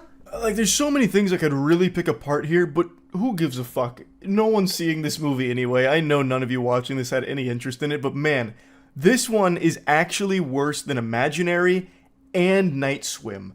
I didn't think we'd find any horror movies for the rest of the year that would compete with those, but man, this one does it. This one actually does it. It is worse than both of those films. Leave it to one of the Moonfall writers to strike a new low in the horror genre of all things. I didn't even know it was possible. But I will talk about one more thing in the movie, because it was another thing that just got me heated. So that old woman that I mentioned earlier, well, eventually the crew goes back to that house to get the tarot cards, because they eventually deduce that, hey, if we destroy the tarot cards, we probably break the curse. So they go there, get the cards, try and burn the cards don't burn. They're like, oh! They do like a fucking Mr. Beast thumbnail shock. And they're like, okay, let's call the old woman. Which, I guess that's a fine idea. But you know what happened like 30 minutes before that? They tried to call that old woman, and it turns out her phone doesn't work. Like, it just goes straight to voicemail because her phone doesn't exist anymore, which is why they drove to her fucking house and snuck up on her in the middle of the night, because she doesn't have a phone that works. Yet somehow, during this moment, not only were they able to call that old woman with a phone that didn't exist or didn't work, but she shows up instantly. She literally Goku instant transmissions to the front door there in a matter of seconds, even though it took them like an entire day to drive themselves to her previously. Like, this is just such a poorly made movie from top to bottom. Nobody gave a shit at all. Like, I don't know what you were thinking with this one, Spencer. I really don't. Moonfall is a beautiful disaster. This one is a tragic disaster. It's so shit. So the old woman shows up, and I'm like, okay, she's going to be, like, really helpful here. She's going to be instrumental. So she sets up, like, this ritual where she was going to reverse the tarot card readings to try and flip it on the evil entity the old woman who was wronged and cursed the deck. And as she's doing it, the old woman immediately just gets possessed. Like, she gets force choked by the evil entity and then stabbed with 6 swords. Because the evil entity did a tarot card reading on her where she drew the 6 swords card, whatever the fuck that is. And she's like, uh-oh, whoops-a-daisy. So then literally force grabbed and then drops her corpse with 6 swords in it in the middle of, like, the hallway. And that was the entire role of the old woman. That's it. She showed up just to get stabbed 6 times and contribute nothing. So eventually our main character's like, what if I get a horoscope reading for the evil entity? And like, yeah, that kind of makes sense if you turn your brain off. Why would that work? It's her tarot cards. She is the curse. If she doesn't want to curse herself, she won't. It doesn't matter if you do a horoscope reading. She is the tarot cards. But anyway, she does this reading on the evil entity, and she draws death as the final card. And the entity looks down, I shit you not, as she's strangling the main character. She looks down and goes... and then immediately just gets fucking deatomized. So somehow her reading also killed her, even though she is the reading. It's so stupid. It's so dumb. It's so dumb. And it's even more criminally trash with the way that it wraps itself up, because it turns out Paxton didn't die. So Paxton cruises up in his car in the middle of the night after they defeat the evil entity by giving her a horoscope reading. And he's like, hey guys, I'm like actually totally fine. I was trying to reach you guys. You guys weren't answering. What's up with that? And they're like, how did you survive? And he's like, oh yeah, my roommate opened the elevator door and like scared the jester away. He thought it was like super weird. He was like really wondering what was going on with me. Like, okay, so that's how you beat it? Like, you could just have your roommate come up and, like, throw the whole thing into disarray? Like, it's all cattywampus? Like, the whole curse doesn't work if there's a witness to it all of a sudden? Like, what? That seems like the easiest thing to do. Like, you probably wouldn't even need to turn the curse around on the evil entity. You could just have his goofy-ass roommate follow you around and save you every time. It's just so dumb. The movie was so fucking bad. Oh, I can't wait to see what else Spencer works on, because man, he's got a really incredible batting average here with terrible trash movies. Anyway, I think 5% for this movie is about what I'd give it on the Moist Meter too. I have to agree with Rotten Tomatoes on this one. 5% for Tarot, absolutely accurate. What a bad film. That's about it. See ya. 2024 has been a remarkable year for awful horror movies. Every single month we're getting a brand spanking new disaster of horror delivered to the big screen and being charged over $10 for, which should be criminal for movies that are this bad, like Tarot and now Strangers Chapter 1. It blows my mind just how frequently they're putting out these revolting messes. No matter how you look at this movie or how generous you try to be with it, there is nothing to like. It is a pile of dog shit. It's actually worse than that, because real dog shit, like the tangible poop, it's at least free. This is dog shit you're paying $10 to sit through and be bored and miserable. It's just...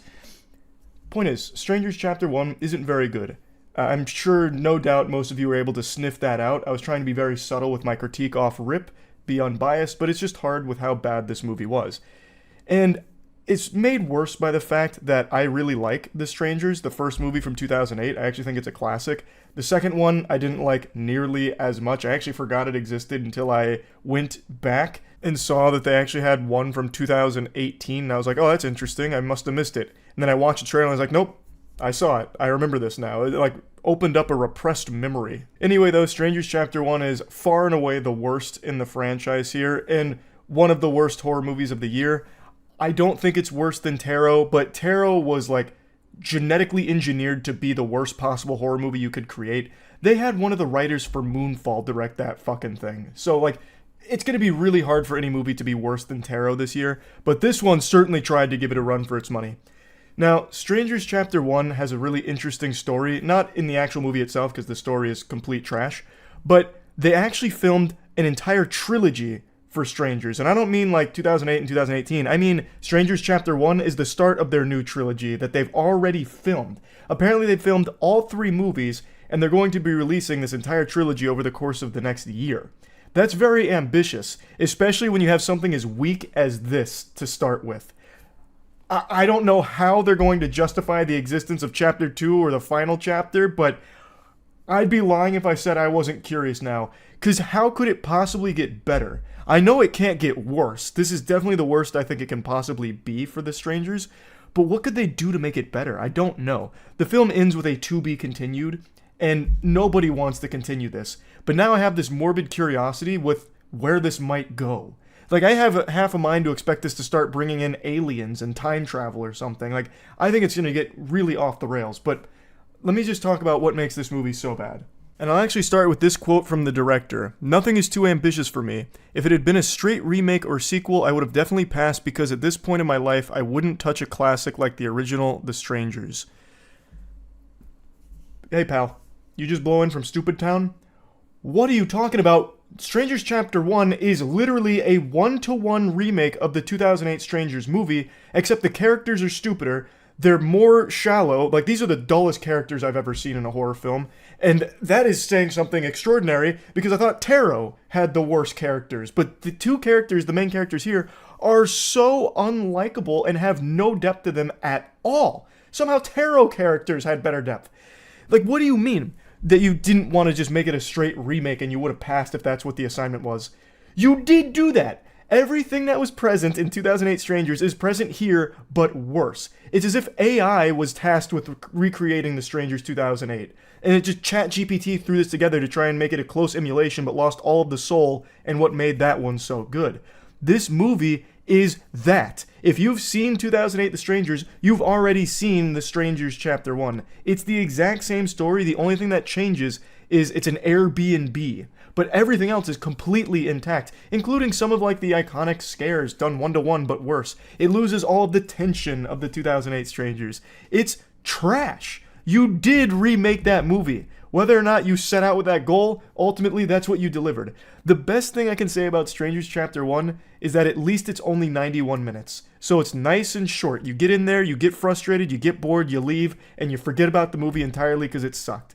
At least it's not long. So thank you for that, I guess. So the story revolves around a man and a woman. They've been dating for 5 years. The guy hasn't proposed to her, which is a plot point that really doesn't do anything. It never leads to anything except for like a single line here and there about that.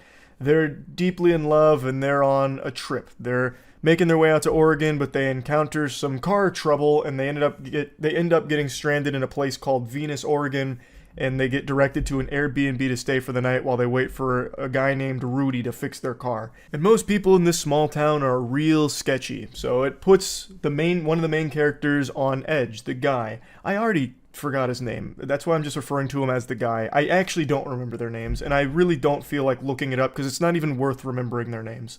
So the guy and his girlfriend, they go into a diner because they're hungry. And the guy immediately just starts rolling a 1 on every charisma check. So everyone he interacts with for the entire first half of the movie ends up hating him because he tries to be like quippy with everyone and nobody likes it. So anytime he makes like a little quip, like for example, one of the diner waitresses said like, "Oh, you've been dating for 5 years? Why haven't you put a ring on it yet? What are you waiting for?" And he goes, "Well, right now I'm waiting on my turkey melt." And nobody laughs, so he just says, "Tough crowd." And he does that like 6 fucking times. He's so annoying, and every character hates him. This guy has negative charisma in his stats. So, anyway, whatever. Point is, he's unlikable by everyone in the movie, and everyone watching the movie too, because he has nothing to do. Like, he's not interesting. He has no real writing around him. He is just this hollow character that spits out a couple of bad quips and makes terribly stupid decisions. So, they're now staying at this Airbnb, and things are getting a little weird because there's someone that knocks on the door. They're banging on the door, and they're asking for a Tamara. They're like, "Not here. Go away, weirdo." So they go away, and they come back again. "Where's Tamara?" "Hey, I already told you there's no Tamara here. Fucking scram. Take a hike." And, him and his girlfriend, they're like trying to make the best out of this situation. She seems to really like it. And the guy takes his 6-pack of beer, and he tries to put it in the fridge. He's like, "Damn, fridge isn't working." So he takes it out, and then his girlfriend finds a number to call if they need assistance with anything for the Airbnb owner. And I shit you not, it's like 1 a.m. and she grabs this number and calls the Airbnb owner to leave a message to send someone out to fix the fucking refrigerator at 1 a.m. so they could cool their beer. What an inconsiderate guest. Why would you do that? You're there for like maybe 6 hours. Why are you going to have someone come out at 1 a.m. to fix your fucking refrigerator so your boyfriend can put beer in it? But they end up just drinking all 6 beers anyway without them being cold. Like, it's so dumb. This is so stupid. I'm all over the place in breaking this down because this movie just really sucks and there's a lot I want to complain about. But, okay, back to that person knocking on the door. Eventually, the boyfriend realizes that he doesn't have his inhaler. His girlfriend says that she forgot to put it in the car when they got to the Airbnb because someone drove them there. And he's like, all right, that's fine. I'll just scoot back into town on this motorcycle I saw outside. So this Airbnb has a motorcycle. I want you to make a very strong note of that. A working motorcycle that the boyfriend, with no trouble whatsoever, takes into town, which is like 5 miles away or something like that. So he goes to get his inhaler, and she is now left alone in the house, and creepy stuff's happening. One of the strangers is singing "Rockabye Baby." Like, all of the cliches you can possibly imagine for a horror movie are in this movie. Every single possible horror movie cliche. And they're done so much worse than you've ever seen them done before. So she's getting, like, on edge. You know, she's hearing these things, and you see, like, oh, the stranger creepy people are standing behind her, and she doesn't see them, but we see them. Whoa, spooky, frightening, and then jump scares out the wazoo. And it eventually culminates with them turning the power off, and she's got her phone flashlight out, and she sees one of the strangers in her mask standing right in front of her. So she runs upstairs and closes herself in. And then her boyfriend zooms back around on his motorcycle. He's got his inhaler and he's got a cheeseburger.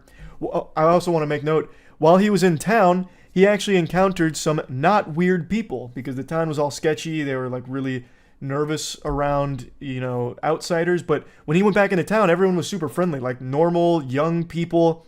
And they were talking like, hey, why don't you just like hang out with us? And he's like, nah, I got to get back to the house. So I want to make that clear that there are normal people there. He goes back to the house with the inhaler and a cheeseburger, and he's like, hey, what's going on, lady? What are you sitting on the floor for? What's going on, girlfriend? That's so weird. And she's like, no, there's someone in the house. I saw someone standing in the house. And he's like, someone in the house? Really? Have you been smoking? I shit you not. He says, have you been smoking? And she's like, well, yeah, a little bit. And he's like, show me where this person was standing.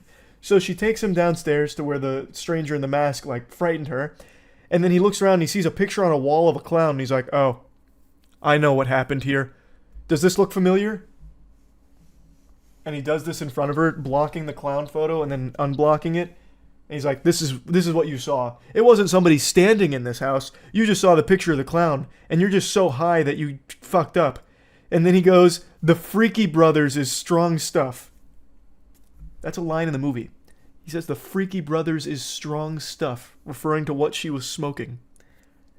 I have to imagine the director was on the Freaky Brothers when he was making this movie, because it is so fucking stupid. It is so fucking stupid.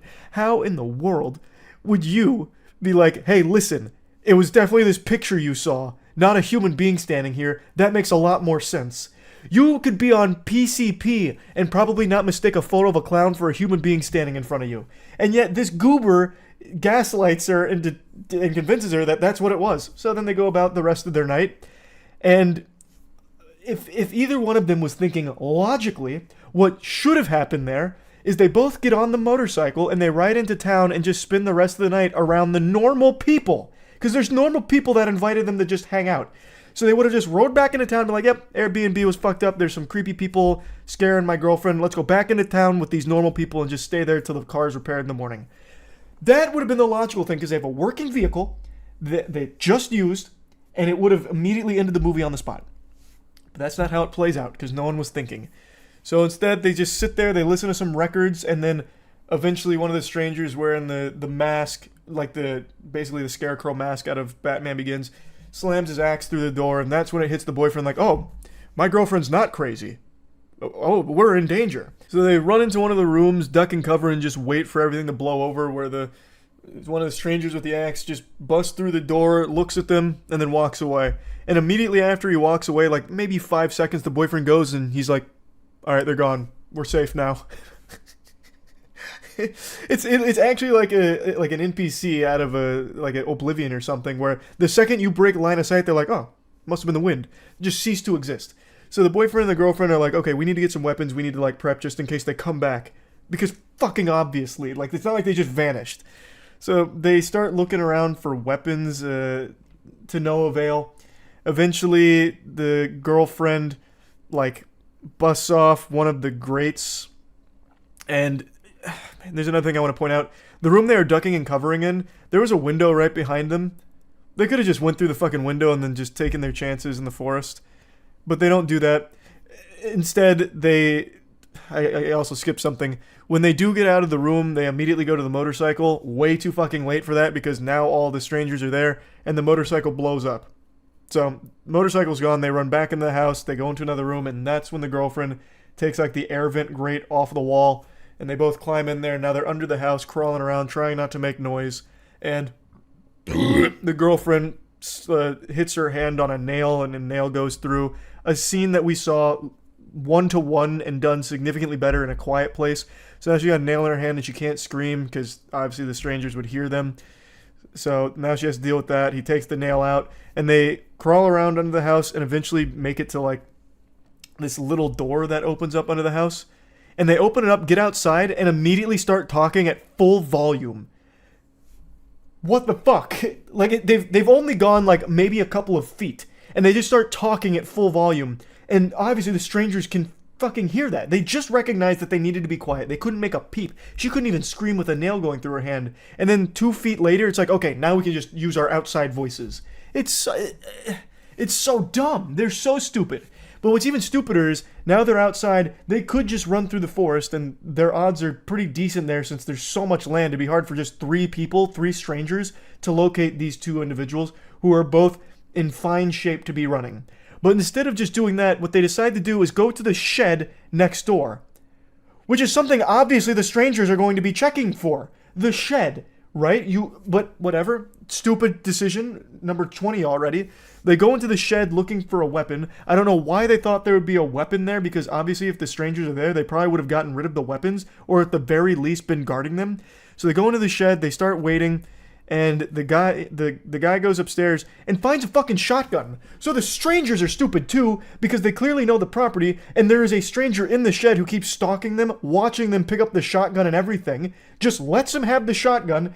And then the guy starts like blasting at some of the strangers, of course missing every shot because it's a horror movie, so they can't have good aim. And now the boyfriend and the girlfriend start having a little more confidence, so they're wandering around, they're creeping around the house, and they hear someone banging on the front door. They're like, okay, we've got the jump on them, we've flanked them, and we've got a shotgun now. So the boyfriend says, stay here, I've got this. So he turns the corner, and just like out of Gears of War, he pops out of the corner and fucking blasts him. Literally, like, blind fires the guy, and he's like, I got him, and the girlfriend goes over and looks, and is like, damn, that wasn't one of the strangers, you blasted Joe, the owner of the Airbnb. You remember earlier when they called about the fridge? Well, Joe got their message, scoots out here at fucking 4 a.m., starts banging on their door, ready to fix a refrigerator, and gets hit with a shotgun in the face. Literally just blows his brains out. And then the guy's like, oh no, oh Joe, I'm so sorry, Joe. She's like, no, don't worry, you're trying to protect us, I get it, it's okay. And he's like, wait, his keys. He drove a car here. So they get into Joe's car over his lifeless, dead, fucking cold corpse and start trying to get out of there with the car. But one of the strangers happens to be in his truck, and he starts hitting their car with his truck, and then he pins that car against the tree in his truck, and he keeps hitting it. And then the guy's like, go, save yourself, girlfriend, go, lady, please, save yourself. I've got this, I'll be okay. And then he remembers that he has a shotgun in the car because he took it with him. And then he gets the shotgun out and he's ready to shoot the guy, but the stranger's gone. Because he fucking waited until he stopped moving, like he stops hitting his car with his truck to get the shotgun out. Why wouldn't that be the first thing he would do the second he got hit by that truck? The shotgun is next to him. Literally, like, as close to me, as close as I am to my mouse is where the shotgun was. And he gets hit by this truck like 20 times. He just backs it up like the scene in Austin Powers, backs it forward into his car, lets this happen like 20 times, and he's like, all right, just get out of here, girlfriend. I'll, save yourself. I'll sacrifice myself for you. Grabs the shotgun, and then when he's finally ready, obviously the stranger's gone because it's been so many hits and the stranger got bored. But if he had just done that like maybe 10 seconds sooner, he could have just easily had the cleanest shot ever and killed that guy with the shotgun. So anyway, eventually he crawls out of the car. The lady's running through the forest. She, like, buries herself under some sticks to hide. Then one of the strangers looks down, doesn't see her in the sticks, so the stranger walks away. And like, immediately after that stranger leaves, de-aggroes, she gets a cell phone out and calls the police. While the stranger is still, like, maybe at best 5 feet away. She would hear that. But whatever, she gets the call off to the police and then starts running through the forest again, but now the stranger sees her. And the guy's wandering around the forest with a shotgun trying to find the girl. Actually, the guy flanks one of the strangers, puts the shotgun to the back of her head and says, Where's my girlfriend? Drop the knife. So the girl drops the knife, doesn't say anything, just starts laughing. He's like, give me one reason why I shouldn't kill you. And she just keeps laughing and, like, shoving the gun in her face. And he doesn't fucking shoot her! This dude just blasted an innocent man in the middle of the night who was coming to repair a refrigerator, and he won't shoot the fucking people that are trying to kill them. It's painful. It's painful! So, he doesn't shoot her, and instead he gets knocked out by the guy. The girl gets knocked out by another one of the strangers, and then the strangers end up just stabbing both of them in the house, and then the police show up, and the girl survives and gives us a to be continued for chapter 2. It's so bad! It's so shitty. It's so shitty. There's, like, so much more I'm sure I could vent about if I really, like, stopped to think about more of the scenes, but it's just not worth it. It's just bad. And to think that they filmed 2 more of these, that's crazy to me. So yeah, anyway, can't wait for Strangers Chapter 2. If I was to plug this into the moist meter, I'd probably give it like a 15% maybe. Like, that feels a little high for this film, but whatever. It's just not good. That's about it. See ya. Yeah, I saw Night Swim tonight. We'll talk about it. I don't think there's a single human being on this planet that saw the trailer for Night Swim and said, that looks good. I think everyone knew it was going to be bad. So I got excited. It seemed like it could be fun bad. Aaron and I went and saw it tonight. It was fun bad to an extent. So if you don't know what Night Swim is, it's a haunted pool. Family moves into a house, their pool is haunted. They got a demon in the pool. And it's... Conceptually, I don't think you could come up with something more boring. That is such a lame idea for a horror movie. Just, ooh, spooky pool. I'd have to really struggle, like really try to think of a dumber concept for a horror film. Like, a single haunted light bulb. Like, over the staircase, one of the lights flickers because there's a demon. A lady fell down the stairs and died, and now she haunts the light because it was too dark to see, and now she can flick it on and off from time to time. That's basically the same fucking concept as this movie, in terms of how scary it is. It doesn't even really try. There's like 3 jump scares in the film, but they don't even bother setting up tension. They just make a loud noise 3 times and call it a day. It's so fucking boring. Does anyone care about spoilers? I don't know how many of you are planning on going to see Night Swim tomorrow. You just gotta hop in the car right now, scoot in sideways to check this puppy out. Don't want to ruin it for you, but it looks like most of chat is saying no. So, right away, we knew this was going to be special. We saw it in Dolby, which is basically like seeing it in IMAX, but with comfier chairs. It almost felt sacrilegious to even put Night Swim in the Dolby theater, the auditorium, because, man, it was something special. Aaron and I both love bad movies, so we both came to the conclusion that if we're going to see poop, we want it to stink. So we bought paid the extra price for Dolby to experience it. And I went in first, and I was like 15 minutes late, but usually that's fine because there's about 20 minutes of previews for most movies. This movie started instantly. They wanted to get you right into the action immediately. And Aaron was getting a drink because he thought he had time. And on his way in, he told me that a group of teenagers laughed at him on the way in to see Night Swim. And that really set the tone for the rest of the movie, honestly. It was embarrassing. It was shameful sitting there in Dolby watching Night Swim. So the story is, the dad was a former baseball star. Well, I don't even know if star is really the right word. He was a baseball player, major league player. He then came down with an illness, and the family relocates to this house that has this really nice pool. It's a really cool swimming pool, and they're super happy, and they get obsessed with the pool. But the pool's got a secret. It's got magic water. and the magic water is haunted by a fat guy. I'm not kidding. Like, that's the scare.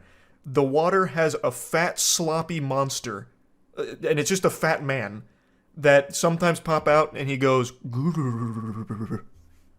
and the reason he's there is because that pool was once a spring, a magic spring that can grant a wish, but it comes at the cost of needing a sacrifice. So you're led to believe that like seaweed monster guy is one of the people that was sacrificed, or basically he's kind of like the incarnation of the pool's evil. And so the dad is swimming in the pool and his illness is getting better, but his family starts seeing the fat guy. He's like in the drain one time, like the scene out of It, which you see in this trailer. And he's like the weakest monster ever. Like legitimately the weakest monster ever. This isn't even him, this is somebody else that came in for a single scene and never was saw again. Hold on. Wasn't it in the trailer where the kid sticks his hand in the drain? Because they borrowed that shot for shot out of It and did it significantly worse. And also, every single scare in the movie seems to be in the trailer. In everything it tries to do. And it doesn't even really try, to be fair. But yeah, it grants wishes, the dad starts feeling better, and he's like he's kind of a douchebag. So his son wants to be a baseball star like him, and the dad wants his son to like bask in his glory, so he takes him to like baseball practice, and he's trying to teach his son to hit, and his son gets a hit and he's so proud, and he's like, "That's a great hit, son, but don't worry, we'll work on it, because it could be better." And then the dad's like, "Let me show you how it's done." So he steps up the bat at the practice with these 8-year-olds, and he's like going through it. He's like, "This is my moment. This is my fucking glory." And he fucking cranks a heater. And he hits a home run. And then he comes home and immediately starts relaxing in the pool again, which, again, summons the demon to his family. I guess he doesn't know that, but it doesn't matter. Because it's still so fucking silly how they wrote this guy. You're supposed to care about him, but he's just kind of an asshole. So one of the kids ends up getting his home run ball and asks him to sign it, and he's so proud he signs the ball, and he's like, "Hold on to that. It's going to be worth a lot of money one day." Because he believes the pool's going to get him back into baseball shape or whatever. I don't even know why I'm so fixated on this, because it's not important. Really, none of the story is. Pool just summons a couple of dead people occasionally, and they go, boo. It sucks. Movie fucking sucks. I don't even know how to really talk about it without just describing all of the worst scenes. It also has that standard horror cliche where it can possess people by getting into their mouth. So one scene, the dad gets the pool in him, and then he gets possessed. So then he starts doing scary voice and like slapping his daughter. And then the daughter hits him with a baseball bat. And then it's just so dumb. I'm not going to spoil the ending, I guess, but it's fucking terrible. Thanks for membership, Josiah. It's so boring, too. Like, I'm making it sound much more entertaining than it is, because most of the film is just spent with them just idly swimming in the pool, or his dad reliving the glory days of being a baseball player. Spoil the ending, bro? Okay. After she hits him with the okay, I have to set up the scene. The dad's getting better, he's getting magically healed because the pool is actively drowning his son. The dad's possessed, so the pool is inside of him, the pool demon. And he's slapping his daughter around, trying to buy time so his son can drown. His wife is in the pool swimming to save her son. And it turns out her dad was a Navy SEAL and taught her how to be a Navy SEAL super swimmer, so she's swimming to the depths of hell, because inside the pool it goes to an alternate ocean dimension, so she's swimming to like the bottom of the abyss. Meanwhile, there's all these spirits of people that were sacrificed in the past for other people's wishes that kind of like yell at her, but they don't do anything to stop her. So she gets her son, brings him to the surface, and he's been down there for like 10 minutes by this point, but brings him to the surface and gives him CPR and revives him. And the dad comes out there after slapping his daughter a couple times, and then the daughter hits him with a baseball bat, and it makes him puke up the goo, this pool goo. And then immediately he delivers one of the worst lines I've heard in horror movies in quite some time. This had Aaron and I cackling. After doing his horror movie voice where he's talking about how Elliot, the son, has to die, and he gets hit by the baseball bat, then he just goes into like wimpy man mode and he starts whining and he goes, "Elliot, you okay?" Like, that's his last line pretty much too. And then he's like, "I know what I have to do. In order to save Elliot, I have to go back in the pool and die." So he just swims out into the pool and disappears. And then it rolls credits. It's so stupid. His line wasn't, Elliot, are you okay? He says, is Elliot okay? But in like a really wimpy, whiny voice. You know, it almost sounds like he's blaming his wife for it. Like, what is going on here? What's happening? What are you doing to Elliot? I knew I couldn't trust him around you. But like really whiny. Just drain the fucking pool. You see, they thought of that though, because if they drain the pool has like a will of its own, so it doesn't stay drained. Basically, it would fill itself back up with the original spring water. The mom visits the previous owner who sacrificed her daughter so her son could feel better, and she explains that the pool's water needs to kill, and then it'll sleep. So the only way to make it sleep was by the dad swimming out there and dying. Just sell the house. They can't leave because the pool won't let them leave. The pool gets into the dad's body, and then when they try and leave, he goes... He starts coughing and choking. So it would have killed him had they left. I made it sound far more enjoyable and action-packed than it is. Again, most of the film is just spent with them idly swimming in the pool and putting together the worst mystery ever. There's no reason why the pool doesn't just immediately drown Elliot in the first scene, by the way, because the dad goes in the pool instantly. The dad goes in the pool, his wish is to feel better so he can be back to being a baseball player, and then pretty much right after that, Elliot is the next one who goes in the pool completely alone. It could have easily just killed Elliot right then and there, but inexplicably it decides not to. It waits until the mother figures out that the pool is evil before making its move. There's no reason for it at all. It could have done it right away. If the dad dies in the end anyway, why does it matter if he dies if they leave the house? Well, because after he pukes up the pool goo gets inside of Elliot.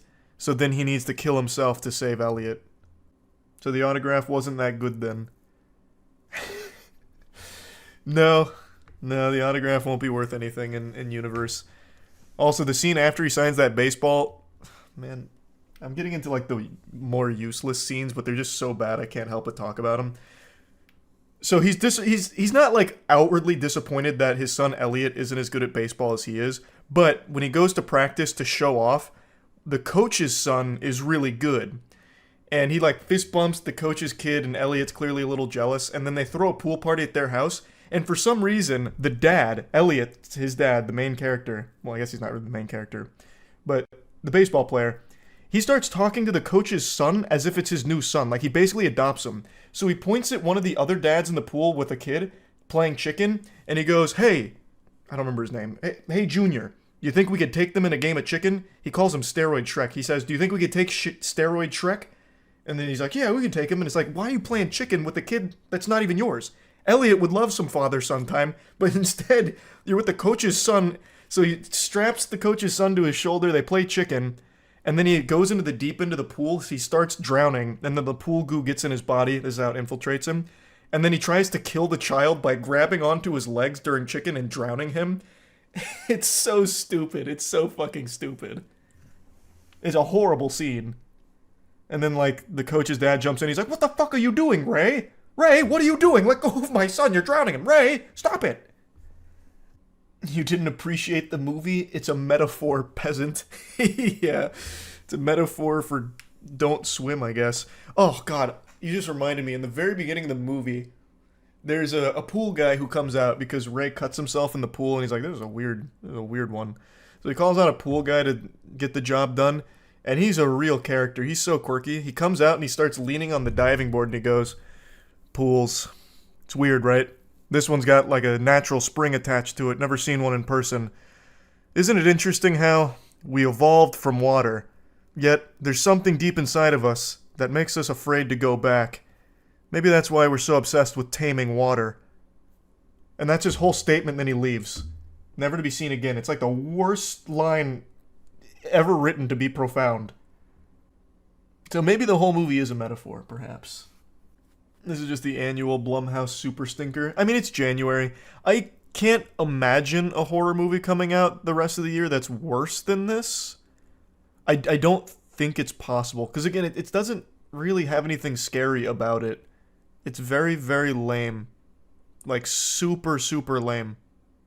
I know it's fuck you, it's January, but even still, this one's pretty awful even by that standard. Who the hell made this movie and what was the budget? The budget was probably like $2 million, and who made it is actually James Wan was one of the producers. Night Swim box office prediction, will it flop or succeed? My money's on succeed because it's a low budget.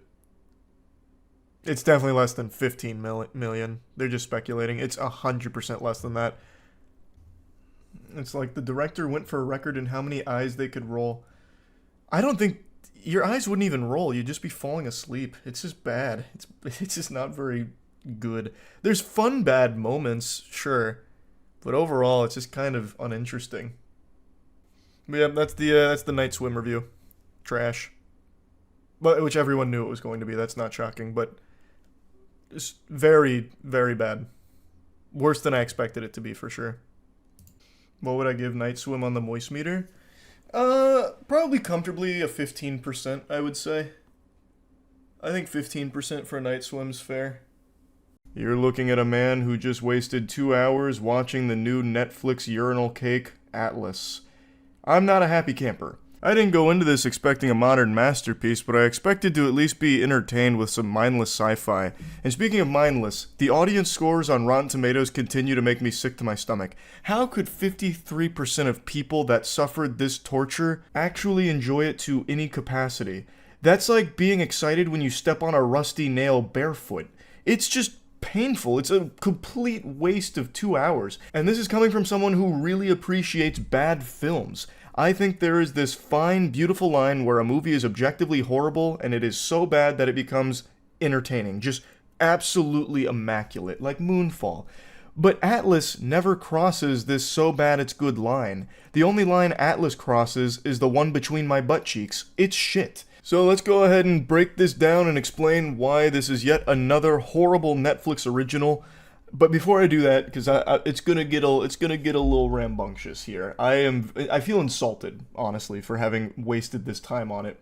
But before I really get into it and dive into the weeds, I want to once again just remind everyone that my GamerSupps Waifu Shaker Cup is only available for the next week or so, and then it'll never be sold again. So pick this puppy up at gamersupps.gg. I'll put a link to it in the description. It's the finest goblet you'll ever drink out of, I promise.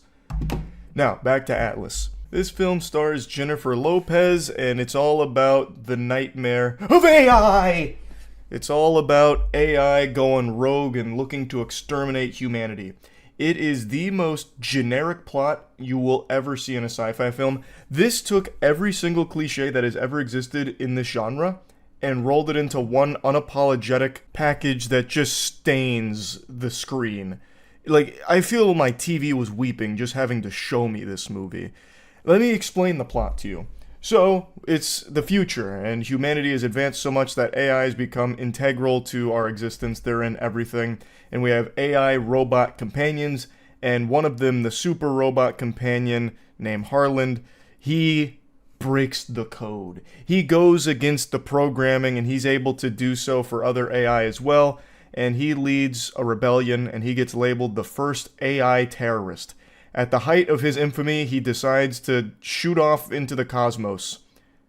The explanation they give makes you believe that the humans were starting to rally and beat him, but multiple times throughout the film, they contradict that by saying Harland's never been this close to capture. This is our best chance we've ever had of beating Harland. So if that's the case, that means that Harland was winning on Earth. Why in the fuck, at his peak, would he just shoot off into space? So Buster saddles up and hops in a space shuttle and shoots off into the night sky to another planet in the galaxy. I mean, cool, I guess. And then the movie fast forwards 28 years later, and that's when we're introduced to Jennifer Lopez's character, Atlas. And she has a special connection to Harlan because her mother created him. And I'm going to get into spoilers, so be warned. Actually, you're welcome, not be warned. Me spoiling this film and saving you 2 hours, that should give me a fucking Medal of Honor. I'm doing a public service by spoiling it. So anyway, Harlan leaves to go get milk. He's spring breaking over in the Andromeda Galaxy at GR39. And he's cooking up a nefarious plan. And I'm just bringing out the biggest spoilers instantly because I wanted to spit when his motivation was revealed, because the whole movie builds up the mystery of, like, why does he want to kill humanity? Like, how did he break the programming and all of that? And I'm not kidding you. It took the exact same story that has been told in 5,000 movies before this and just told it again the exact same way, and it doesn't even do it better or put its own unique spin on it. The reason Harlan turned on humanity and wanted to, like, fight us and kill us is because humans are detrimental to Earth. He scanned, and he scanned, and he saw the horrors humanity was capable of and that we would inevitably destroy ourselves and our planet. So the only thing he could do was exterminate half of our population in order to save us from ourselves and save the planet. Where have you heard that story before? Besides a million fucking times previously. It's ironic. A movie all about AI and like the dangers that can come from it was 100% written by AI. And I know that is a criticism that gets tossed around super often, but I am convinced in this case, this is the product of a large component of AI being used in its production. There's no other explanation. It doesn't even try. It actually takes like 1,000 sci-fi movies over the last 3 decades, boils them down to like the cliff notes of each of them, and puts it into this movie, and nothing different. It doesn't try any unique spin. It even has like futuristic Los Angeles, where all the buildings are like fucking spiral DNA helix shaped. Like they're all loopy and rounded and like goofy, like Salvador Dali paintings. Like the most generic idea of what future looks like. Future. It actually looks like Akon City in this movie. Like, I feel like they modeled, like, future Los Angeles after what Akon City was pitching. It's ridiculous. So, that's the big thing. Harlan wants to destroy us, to save us. He's actually the fucking hero. And Jennifer Lopez's character, Atlas, is the one that was responsible for him breaking the code, getting out of the Matrix. So, what happened is, since her mother created him, they were basically like siblings, and she got jealous that Harlan was getting more attention from mommy than she was, so she went up to Harlan and said, I want to be more like you, and he's like, well, in order to do that, you're going to need to put on this earpiece and say the magic words abracadabra, so that way I can send data to you, and they can have a back and forth data transfer. So she's like, okay, so he gives her like this Bluetooth headset, which is what the Neuralink that they use to, you know, sync with their AI companions. And prior to this, no AI had ever been able to like go back and forth and break the code. But Atlas gives him permission, and he immediately takes it and has the mother grab a gun and shoot herself.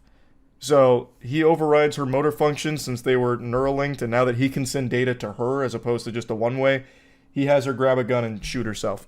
And then he decides to wage war against humanity.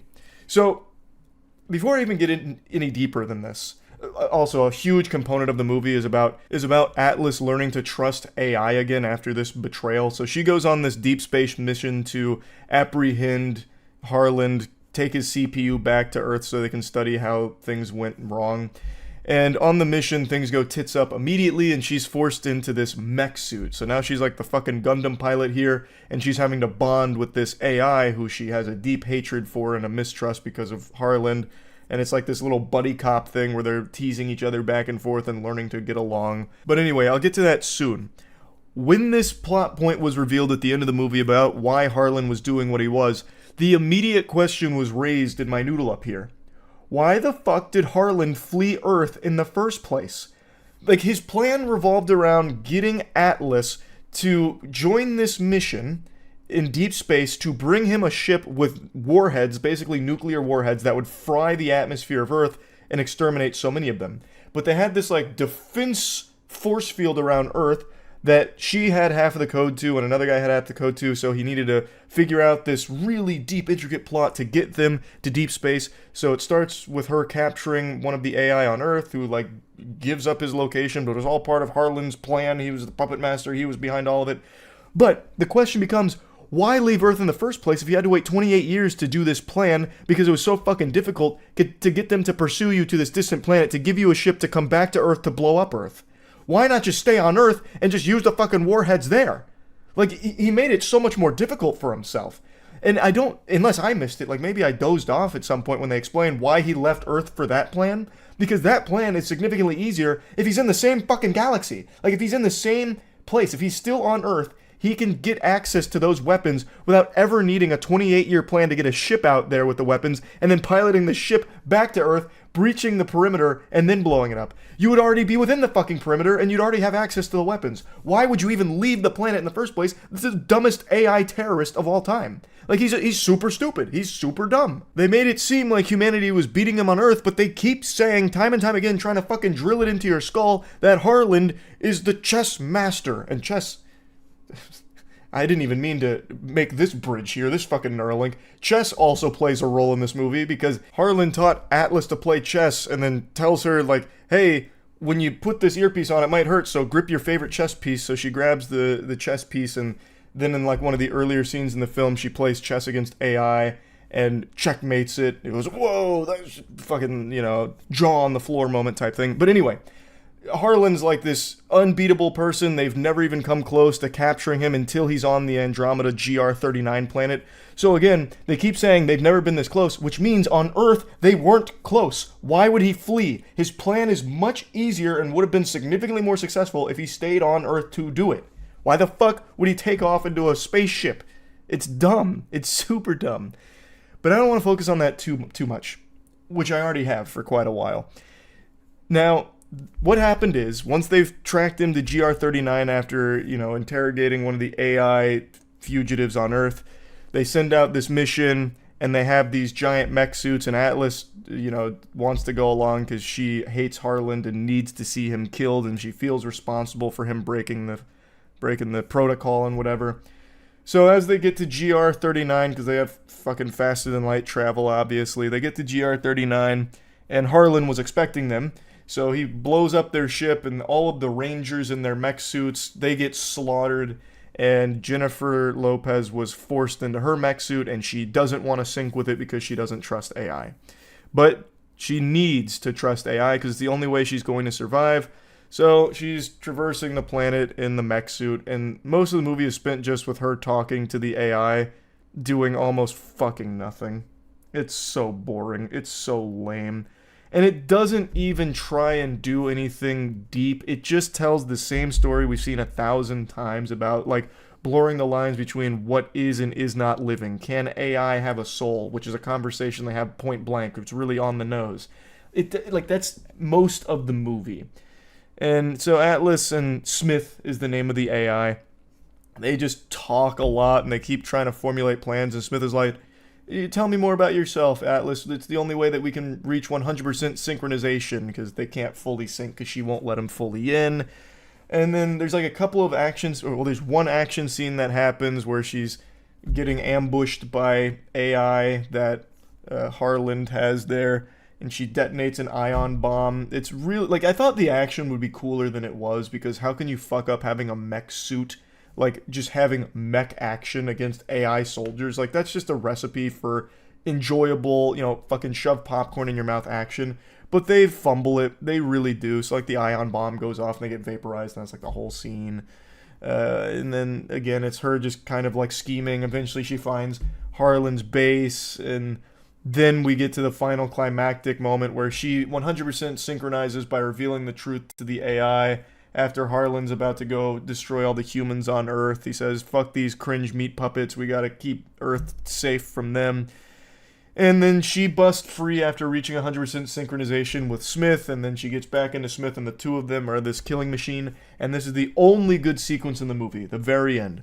So, Smith has 4 arms, and he's fucking dual-wielding pipes and knives, so he's got akimbo knives on the right side, and then dual pipes on the left side, and he just starts chopping up a bunch of AI soldiers, and it's actually cool. It's very reminiscent of Titanfall kind of combat, and I appreciated that. The action was legitimately cool, and it made me even more upset because that could have been the bulk of the fucking movie. If you had just focused on it just being this mech on AI fucking kill fest action and not even bother trying to regurgitate the exact same sci-fi plots we've seen a million times, this could have been an enjoyable film. It absolutely could have. I don't know who directed the fight scenes at the end, but they needed more freedom to, interject that throughout the rest of the movie. Because then there might have been something worth watching here, something of quality.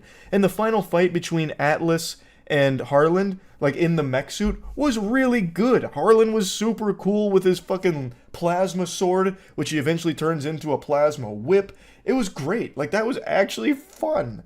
Like, why wouldn't you have just put all your eggs in that basket and just made it a fun action movie as opposed to just this slog of her learning to accept AI? Ugh, it's just such a waste of time. There is no reason to ever watch this movie. Like, even for background noise, you don't even get a lot of noise, you just get a lot of fucking ASMR talking between Jennifer Lopez and Smith AI.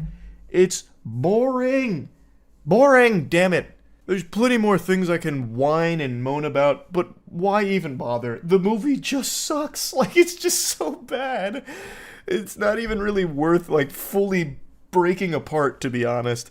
It's just, like, I can't even imagine who was excited to release it. Like, it does seem like Jennifer Lopez tried in her performance. It's not like her acting's bad or anything. She really did give her all when she had no material to work with here, like the flattest material ever. She did seem to really try to breathe life into it. So, I mean, you know, props to her for that. But you can only turn dog shit into a different form of shit. And this film just doesn't have anything of value to it. I just don't know why they would even bother making it. There's nothing here that I feel like anyone in the writer's room or like the production staff would be like, yeah, that's good. Because it's all things everyone has seen so many times before, and they don't even really try with it. It's just a waste of time. I've said that like 5 times, but it actually is. So anyway, if I was to plug Atlas into the Moist meter, I'd probably give it like a 20%, and that's only because that last action sequence does last for like 15 minutes. So you do get some meat with that action, and that's pretty good. So, like, I guess if you're really into, you know, robot fighting action, you can just skip the whole movie, go to the last 15 minutes, and just appreciate that, I suppose. Like, let's say you're one of the people that bought Anthem because you love the concept of it, and Anthem was truly horrific, you could just go into this movie and watch the last 15 minutes and be like, oh, that was a nice little short. And that's probably the best way to experience Atlas. So yeah, anyway, that's about it. So yeah, look at me. Do I look crazy to you? I didn't think so. So then, why does it feel like I am? I'm sure you've seen the headlines right now. Winnie the Pooh Blood and Honey 2 has a 100% on Rotten Tomatoes. And that really piqued my curiosity here. That really stirred my spaghetti. I had to wonder, how? How is such a thing possible? The first Winnie the Pooh Blood and Honey is just a complete throwaway waste of time pile of garbage. It was purely banking off the shock of making a Winnie the Pooh horror movie since the property went public domain. It felt like they just speed ran to be the first ones to make a horror movie with it. It's a very low budget, and it seems like it was rushed out as quickly as possible, and there's just nothing redeeming about it past the silliness of its concept.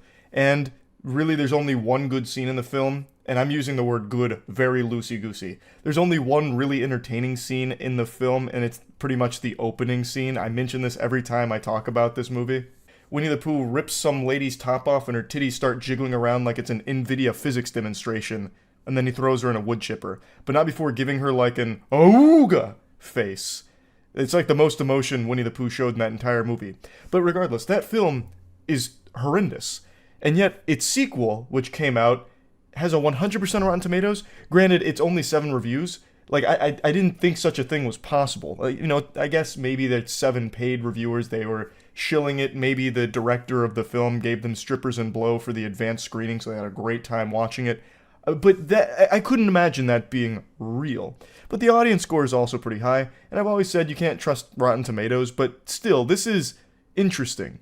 So I went and saw Winnie the Pooh Blood and Honey 2 today, and I have to wonder if I'm suffering from psychosis, because there's no way I watched the same film that they're reviewing. It's still bad. Now, I will say it is an astronomical improvement over the first film. But that's like saying solid poop is better than diarrhea. Like, you're not wrong, but it's still shit. And maybe that's a bit too harsh. I wouldn't say it's shit, it's just not good either.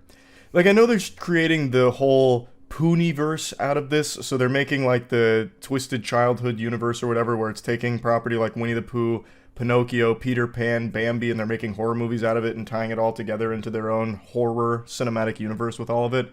And I think that's like a really fun idea. Like I conceptually, that makes me laugh, and I think that's what they're going for here with all of that.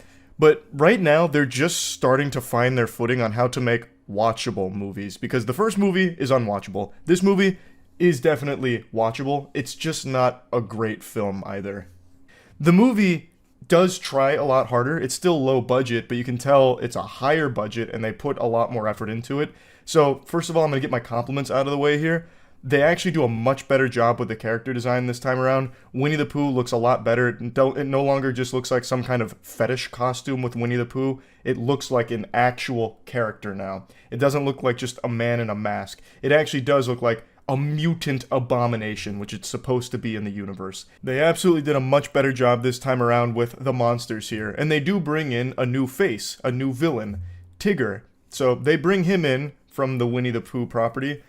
And he is, he's probably my favorite part of the film, just because of how over the top they had this character play. They also bring in an owl, but Tigger was a standout because every time he's on screen, he just calls women bitches.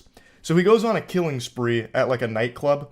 It very reminiscent of like the scene from Blade, or even like John Wick, but if there was no one fighting back, just executing people in a nightclub, really. In fact, it has nothing to do with John Wick. I'm just thinking of scenes with nightclubs. But anyway, he goes to a rave and he starts just murdering every person there just because. He's piling up corpses. And every time he's about to murder a woman, he makes sure to call them a bitch. So it'll be like, hey, bitch.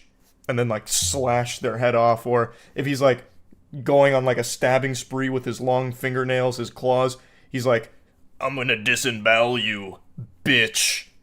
To every single one of his female victims. Every single one of them. It's his most used phrase. And that definitely did have me laughing a little bit. It's not exactly the most highbrow writing or anything, but it also shows that the movie didn't take itself too seriously the entire time. And that's when the movie's at its best, when it's not being super serious. There's a couple of referential jokes and meta jokes that they make that I actually did think land. Like, I thought they did a pretty good job when it came to, like, some of the humor they interject in here. But unfortunately, that's all overshadowed by trying to tell a really serious, dramatic narrative. So, in the first film, there's no story whatsoever. It's just random killings, and they're not very creative either. It's like the most stereotypical slasher type killings, like getting hit with something in the head and they die, or getting run over by a car. Nothing too creative. In this movie, another compliment I have for it is the kills are significantly more creative. They definitely had more of a budget to work with, so they showed you some more interesting and more gruesome things. The very first scene, like Winnie the Pooh starts breaking every single one of this woman's appendages, and then puts her head in a bear trap and slams it on her, and it's fucking gruesome. And someone else is like burning to death in the background, and Owl is spitting like acidic venom on people as their face is melting. Like, there's a lot more creativity to the way that they kill. But I do actually have a statement on that I'll get to when I talk about the negatives. In fact, I don't even know why I'm alluding to it here. One of the things that takes away from that, though, is that because it's a low budget, they know that if you could see everything in broad daylight, you'd immediately tell how phony baloney it is and it'd take you out of it. So instead, they obscure all of it with like the darkest and most close-up shots imaginable. Sometimes when you're watching Winnie or Tigger or Owl kill someone, it looks like you're looking at it through a fucking microscope. Like you're looking at their goddamn cells. Like you can't really tell what's happening sometimes. All you know is someone is being brutally murdered. Because you can hear it, you can kind of see like inklings of something on screen. But it is so fucking dark half the time you can't make out what's going on. So that is a big complaint I have. Because they do try and get more creative, they do succeed in being more creative, but still they're betrayed by their budget because they have to keep showing you it in a really hard to figure out what's going on way. So shaky cam, super dark, cutaways, all this type of like nauseating like camera work ruins some of the scenes. And they do use CGI occasionally in here, and hooey, is it rough.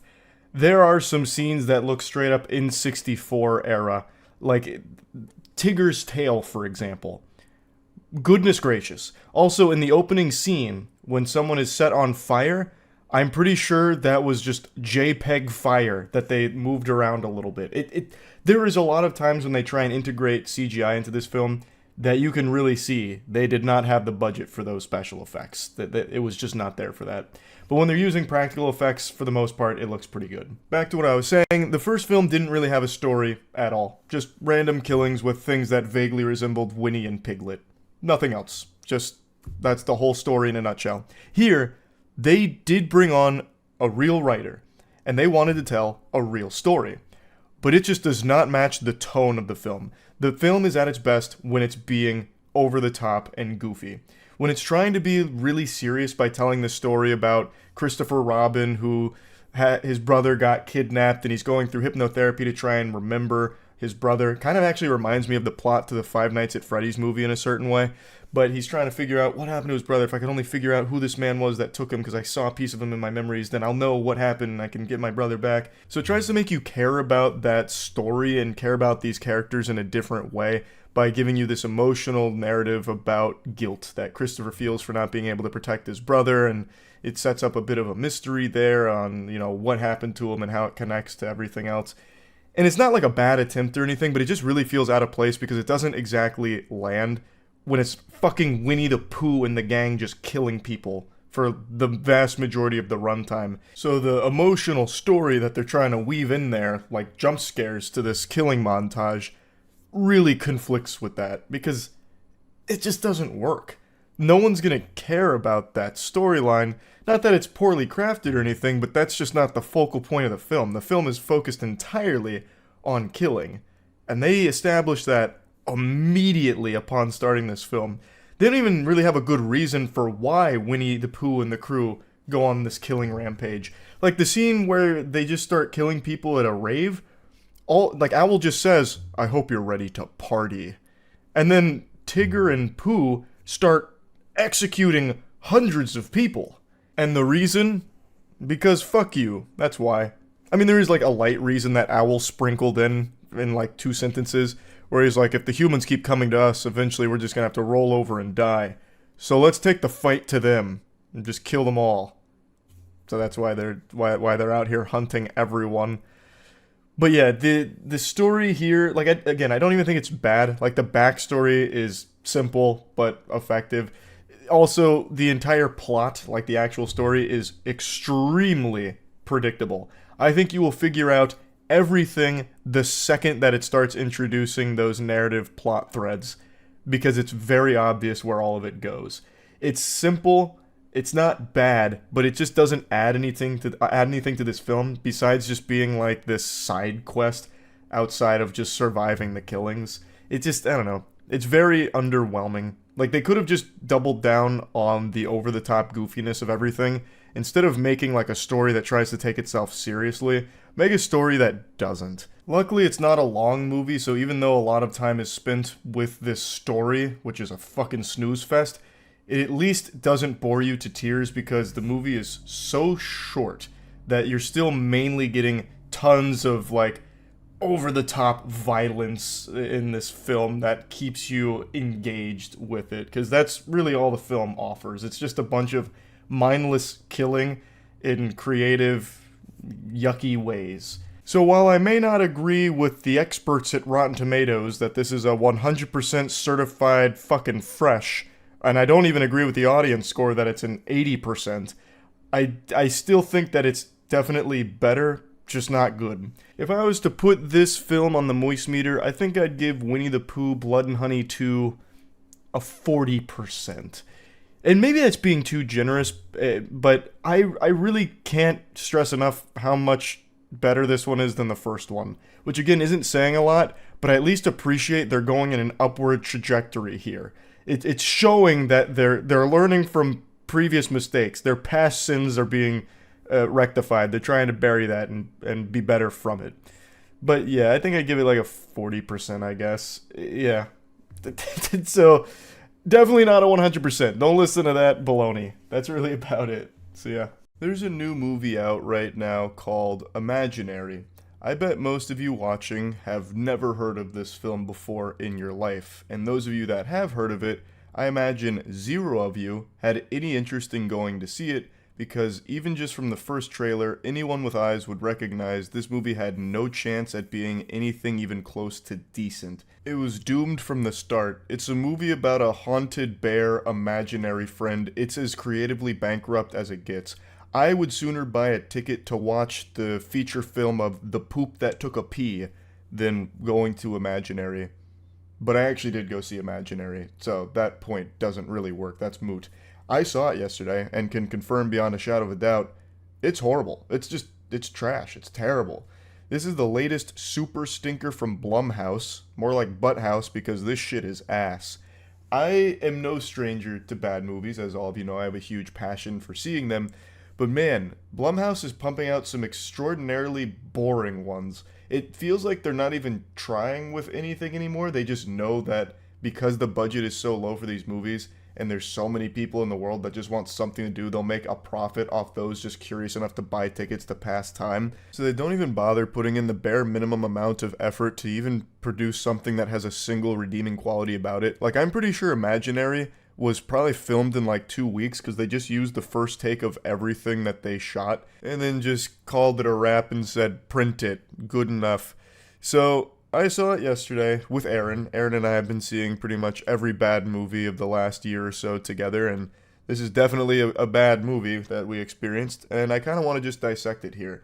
Not for any reason other than I saw it, so I kind of just want to debrief about it. I know none of you are interested in seeing it, but I don't care. I'm going to peel your eyes open and make you understand why this movie turbo sucks. The best compliment I can give Imaginary is it's better than Night Swim, which is a very low bar to pass, but it is better than Night Swim. That's the Blumhouse movie from January, which is all about a haunted pool. Big congrats to Imaginary for being able to beat that. What an achievement. The accomplishment cannot be understated. It's better than Night Swim. Put it on the back of the DVD box. Before getting super deep on Imaginary, I want to go ahead and thank World of Warships for sponsoring this video. Big thanks to World of Warships for sponsoring this video. I've been working with the World of Warships team for quite some time to design some custom in-game content, so I'm a commander in the game now. I go by Chuck Blast on the seas out there, and I'm an absolute menace. The name of our ship is the Blastmaster. We sail under Chuck's flag, so I help design the assets, the camo, just kind of top to bottom. It looks like me, it sounds like me, because I do the voice acting for it. Dead on target. I'm, for all intents and purposes, engaged in war out there, and it's extremely fun. Just as a reminder, sales to purchase my custom character, my commander, Chuck Blast, which has my voiceover, as well as the custom skin and flag, ends on March 24th. So make sure to get it before it's gone. You can of course still use my invite code PenguinZ0 as well to get all of these goodies too. It's available for PC and consoles, and the code is for newly registered players, but existing players can acquire these items by purchasing my bundle or through the new internet's containers. So you can click the link in the description to get started. Thanks again, World of Warships. Imaginary begins with a man and a woman lying in bed together, and the woman, Jessica, has just had another nightmare where she's attacked by a spider, a big spooky spider. And in order to start combating these nightmares she's having, they decide to move in early to their new house, which actually isn't a new house, it's Jessica's childhood house. And she's forgotten her entire childhood, basically, talking about how foggy it is. She's got like amnesia, so she can't remember her childhood due to a bunch of trauma, which is a really convenient plot device. So she is the stepmom in this relationship, and the father has two children, two daughters. And they all move in together, and the older daughter doesn't like Jessica, but the younger daughter's more receptive to Jessica as like the new mother.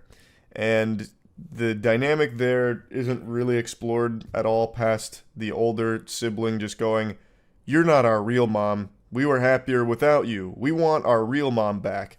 And their real mom shows up in this movie for like 2 minutes for a jump scare. So the previous wife had some kind of mental illness that was never really explained or explored, but for one scene, the mom was having a tea party with the daughter late at night and then jumped at Jessica and fell over and then got taken away via ambulance. That was the like original mom's role in this film. That's it, and she's never seen again. This movie actually has a habit of doing that, where they just introduce these characters just for them to never be seen again for just a completely inexplicable reason. So like the father here, He barely has a role to play in this movie. So they move into this house, and within like 2 days, the dad's like, all right, time to pack up. I got to go on tour. So I shit you not, he puts on a fedora, packs his suitcase, and he's like, all right, are you sure you guys are going to be okay, Jessica? And she's like, yeah, absolutely. Go on your tour. I know the Blood Farts are really killing it this year on the Billboard Top 100. Go play your hit song, fucking Drops of Jupiter. Yeah, get out there. So he's like, all right, well, I'm going on my tour. And he is never seen or even mentioned again. He tips his fedora and then just falls into the back rooms, and we just have to accept that he's just gone. We lost him. And he will never be seen again. They don't even mention him ever again, actually. Which is, I mean, whatever, I guess. So then it's just Jessica and the two girls, and they're trying to get along. Jessica's making her best efforts to be like this superstar mother, and the youngest daughter has found a bear in the house named Chauncey.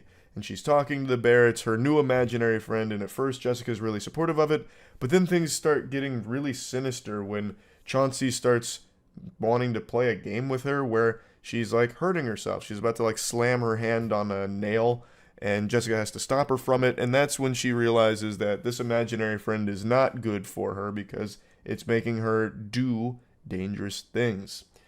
So that's like the main plot line there. This imaginary friend is real and trying to get the little girl to do a ritual to join him in the imagination land, which is a fucking stupid concept.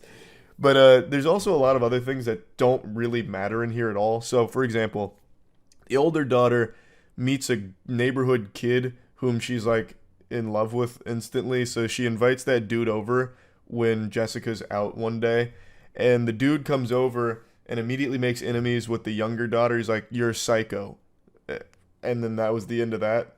And then for some reason he's like, so do you want to do these drugs with me? So he pulls out a bag of pills, and then he has one on his tongue. He's like, just to show he's doing pills. And he was talking about how, like, last time he did these, his left eye could see 12 seconds in the future. And the older daughter's like, nah, I don't really want to do those pills. I thought we were just going to, like, watch this movie and hang out. And he's like, fuck, this is so lame. Let's get some alcohol. So he breaks into, like, the dad's stash of booze and immediately breaks it, goes upstairs. And this is supposed to showcase the very first time horror in this movie. To this point, they hadn't had any elements of horror outside of that nightmare she had, which was super lame, where she gets attacked by a spider.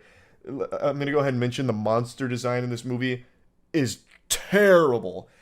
Aaron said it best, where he said the monster creature design in this film is just marginally better than Winnie the Pooh, Blood and Honey, but it's a close match. It's like they went to Party City, and they took costumes off the rack, and then just threw some mud on it, and then added some really, really quick Adobe After Effects VFX to it, and called it a day. It looks awful. It looks like Mummy 2, The Rock, Scorpion King levels of bad when it comes to how these creatures look. Ugh. I'll get to it more towards the end of the plot synopsis that I'm going down here. But anyway, so the dude's like, all right, I got these pills. I'm going to go upstairs now since I broke the booze to clean it up. And he's taking a piss, and then all of a sudden, the bear's there. And he's like, ooh, spooky. So he pees everywhere, and he's like, oh man, I'm just tripping because I'm doing pills. And then all of a sudden, the bear's back again. And this is like that scene in the trailer where the ring's going, and it's like playing the sound effects, and the bear's getting closer, and then it stops. And then the like fucking first jump scare of the movie happens where the bear pops out to scare him, and he goes, whoa! And then he falls over and runs away. That's that whole scene, and that dude doesn't have any role to play in this film at all. It's not like he died there or anything. All it was here for was to deliver a cheap jump scare and nothing else. So, like, Jessica comes home shortly after, and she's very disappointed in the older daughter for bringing this boy over, and then the boy's mother comes over and is like, I'm so sorry, my son did this. And then Jessica's like, yeah, and he also brought these drugs. And then the mom goes, these aren't drugs, this is my allergy medication. Which is, I mean, okay, I guess. So the dude was tripping off Allegra, I suppose, Claritin, I guess. It's so stupid, and it has no role to play in the film, but it's here for some reason. And then you never see that guy again. He's never even referenced again. So now Jessica and the two daughters are once again just home alone. The imaginary friend situation's getting worse. She calls a therapist over to try and, do something about Chauncey, the imaginary friend. The therapist is kind of odd, where the therapist is trying to get her to explore, her feelings with Chauncey, which leads to a fight between the daughter and Chauncey. And then the therapist is like, has your daughter taken up ventriloquism? Jessica's like, fucking obviously not. My 6-year-old daughter hasn't been studying ventriloquism. Why are you asking? And the therapist goes, well, because, it was weird. Because what happened during the therapy session is Chauncey was speaking in the voice of the daughter, and eventually the daughter turns around while panicked and crying, and the therapist noticed her mouth wasn't moving, but words were still coming out, so she's like, oh, it must be ventriloquism.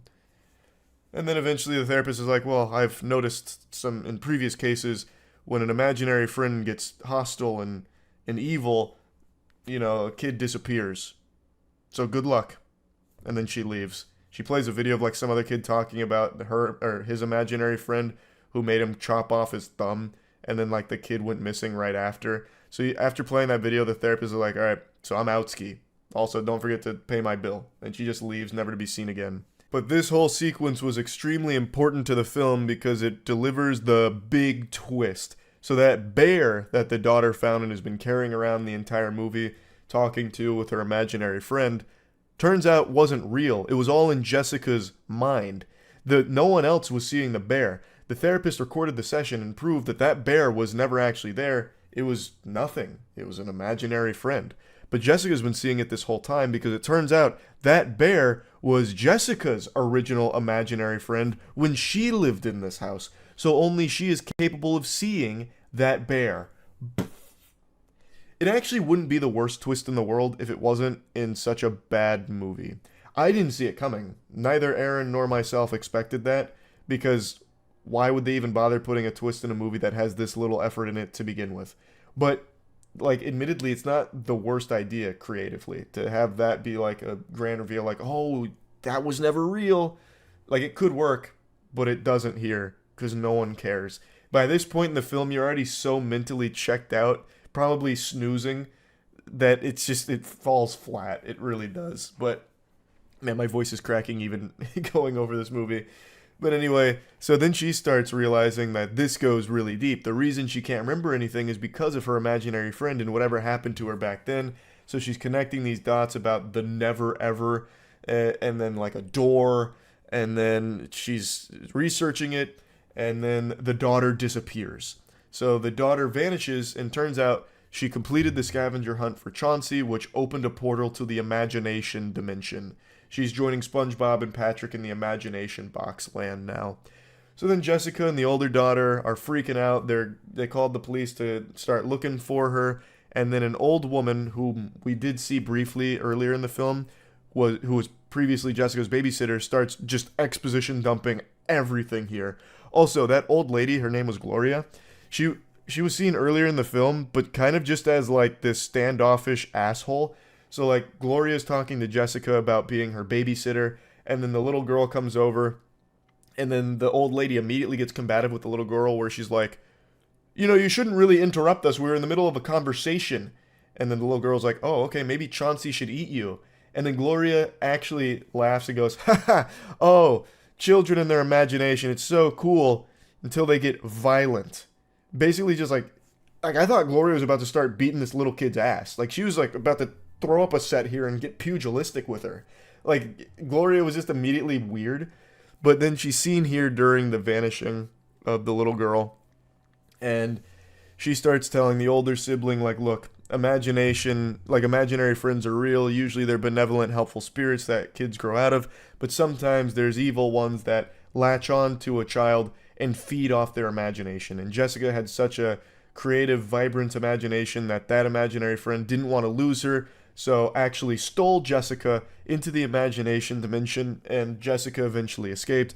But now it's lived in that house for all these years and has taken Alice, the little girl, to try and get Jessica back. So we've got to do something. So now they've recruited the Avengers here. They got Gloria, the geriatric old octogenarian, They've got Jessica and they've got the older daughter.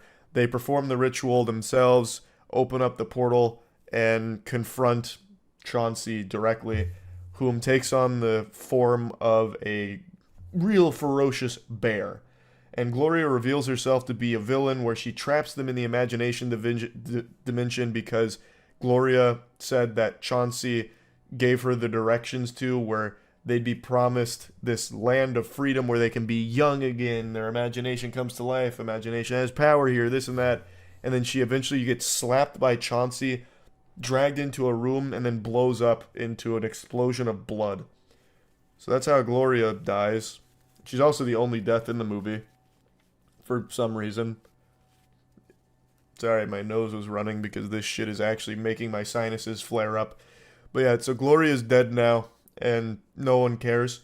So they just go on and keep looking for Alice. They eventually find Alice, who doesn't want to leave initially until Jessica starts breaking things. And then Alice is like, this is fun, I'll start breaking things. Okay, I'm ready to leave. Bye, Chauncey. And then Chauncey just kind of lets them leave, but then grabs Jessica and is like, you're not leaving, I like your imagination a lot, so you're staying here with me. And again, he's still in this giant bear shape, and it looks terrible. It looks absolutely terrible. I don't know, like, I understand these movies are supposed to be made low budget, but you can do better creature designs. Like, from a design perspective, you can do better than what this has to offer. And maybe just don't show it so point blank, because then you really see all of its flaws. So she's being taken by this goddamn fucking Five Nights at Freddy's throwaway animatronic looking bear, and then gets saved by the older sibling who grabs her and gets her out of there. But then there's another twist, because it turns out she didn't actually save her. It wasn't a happily ever after. Jessica's still there. And then they just repeat it where the girl goes in and saves her again, and then they burn the house down. I've skipped quite a bit of the movie, but it doesn't matter. You're not going to watch it anyway. No one was planning to, but I already went there and saw it, so I just got to fucking talk about it because it's so stupid. It's so dumb. It's just, it's a movie that's made for the sake of just putting a movie out there to try and get some money in return, because it's so cheap, you will make a profit off it. Like, it's a smart business strategy, and I've always said that about Blumhouse. It's a really smart business strategy. And there's probably like some kind of tax write-off element for it too, I imagine. So, like, these movies, like Imaginary, they fucking suck. Like, this one was at points fun bad, I will say. There were definitely fun bad moments of it, but it still wasn't worth seeing in any capacity. But, oh well. Yep, so that's Imaginary in a nutshell. There's nothing good about it.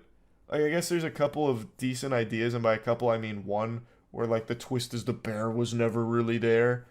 And then, like, I guess the fake out ending, which was totally meaningless and didn't really do anything, I guess that was a creative idea too. But they also only let that twist sit for, like, 2 seconds, where they get her out, and then it's immediately a happily ever after, and she's like, no, I'm still here. And then they immediately get her out, and then it's the real happily ever after. It's just, I don't know, bad movie. Very bad movie. It's really about it. So, yeah.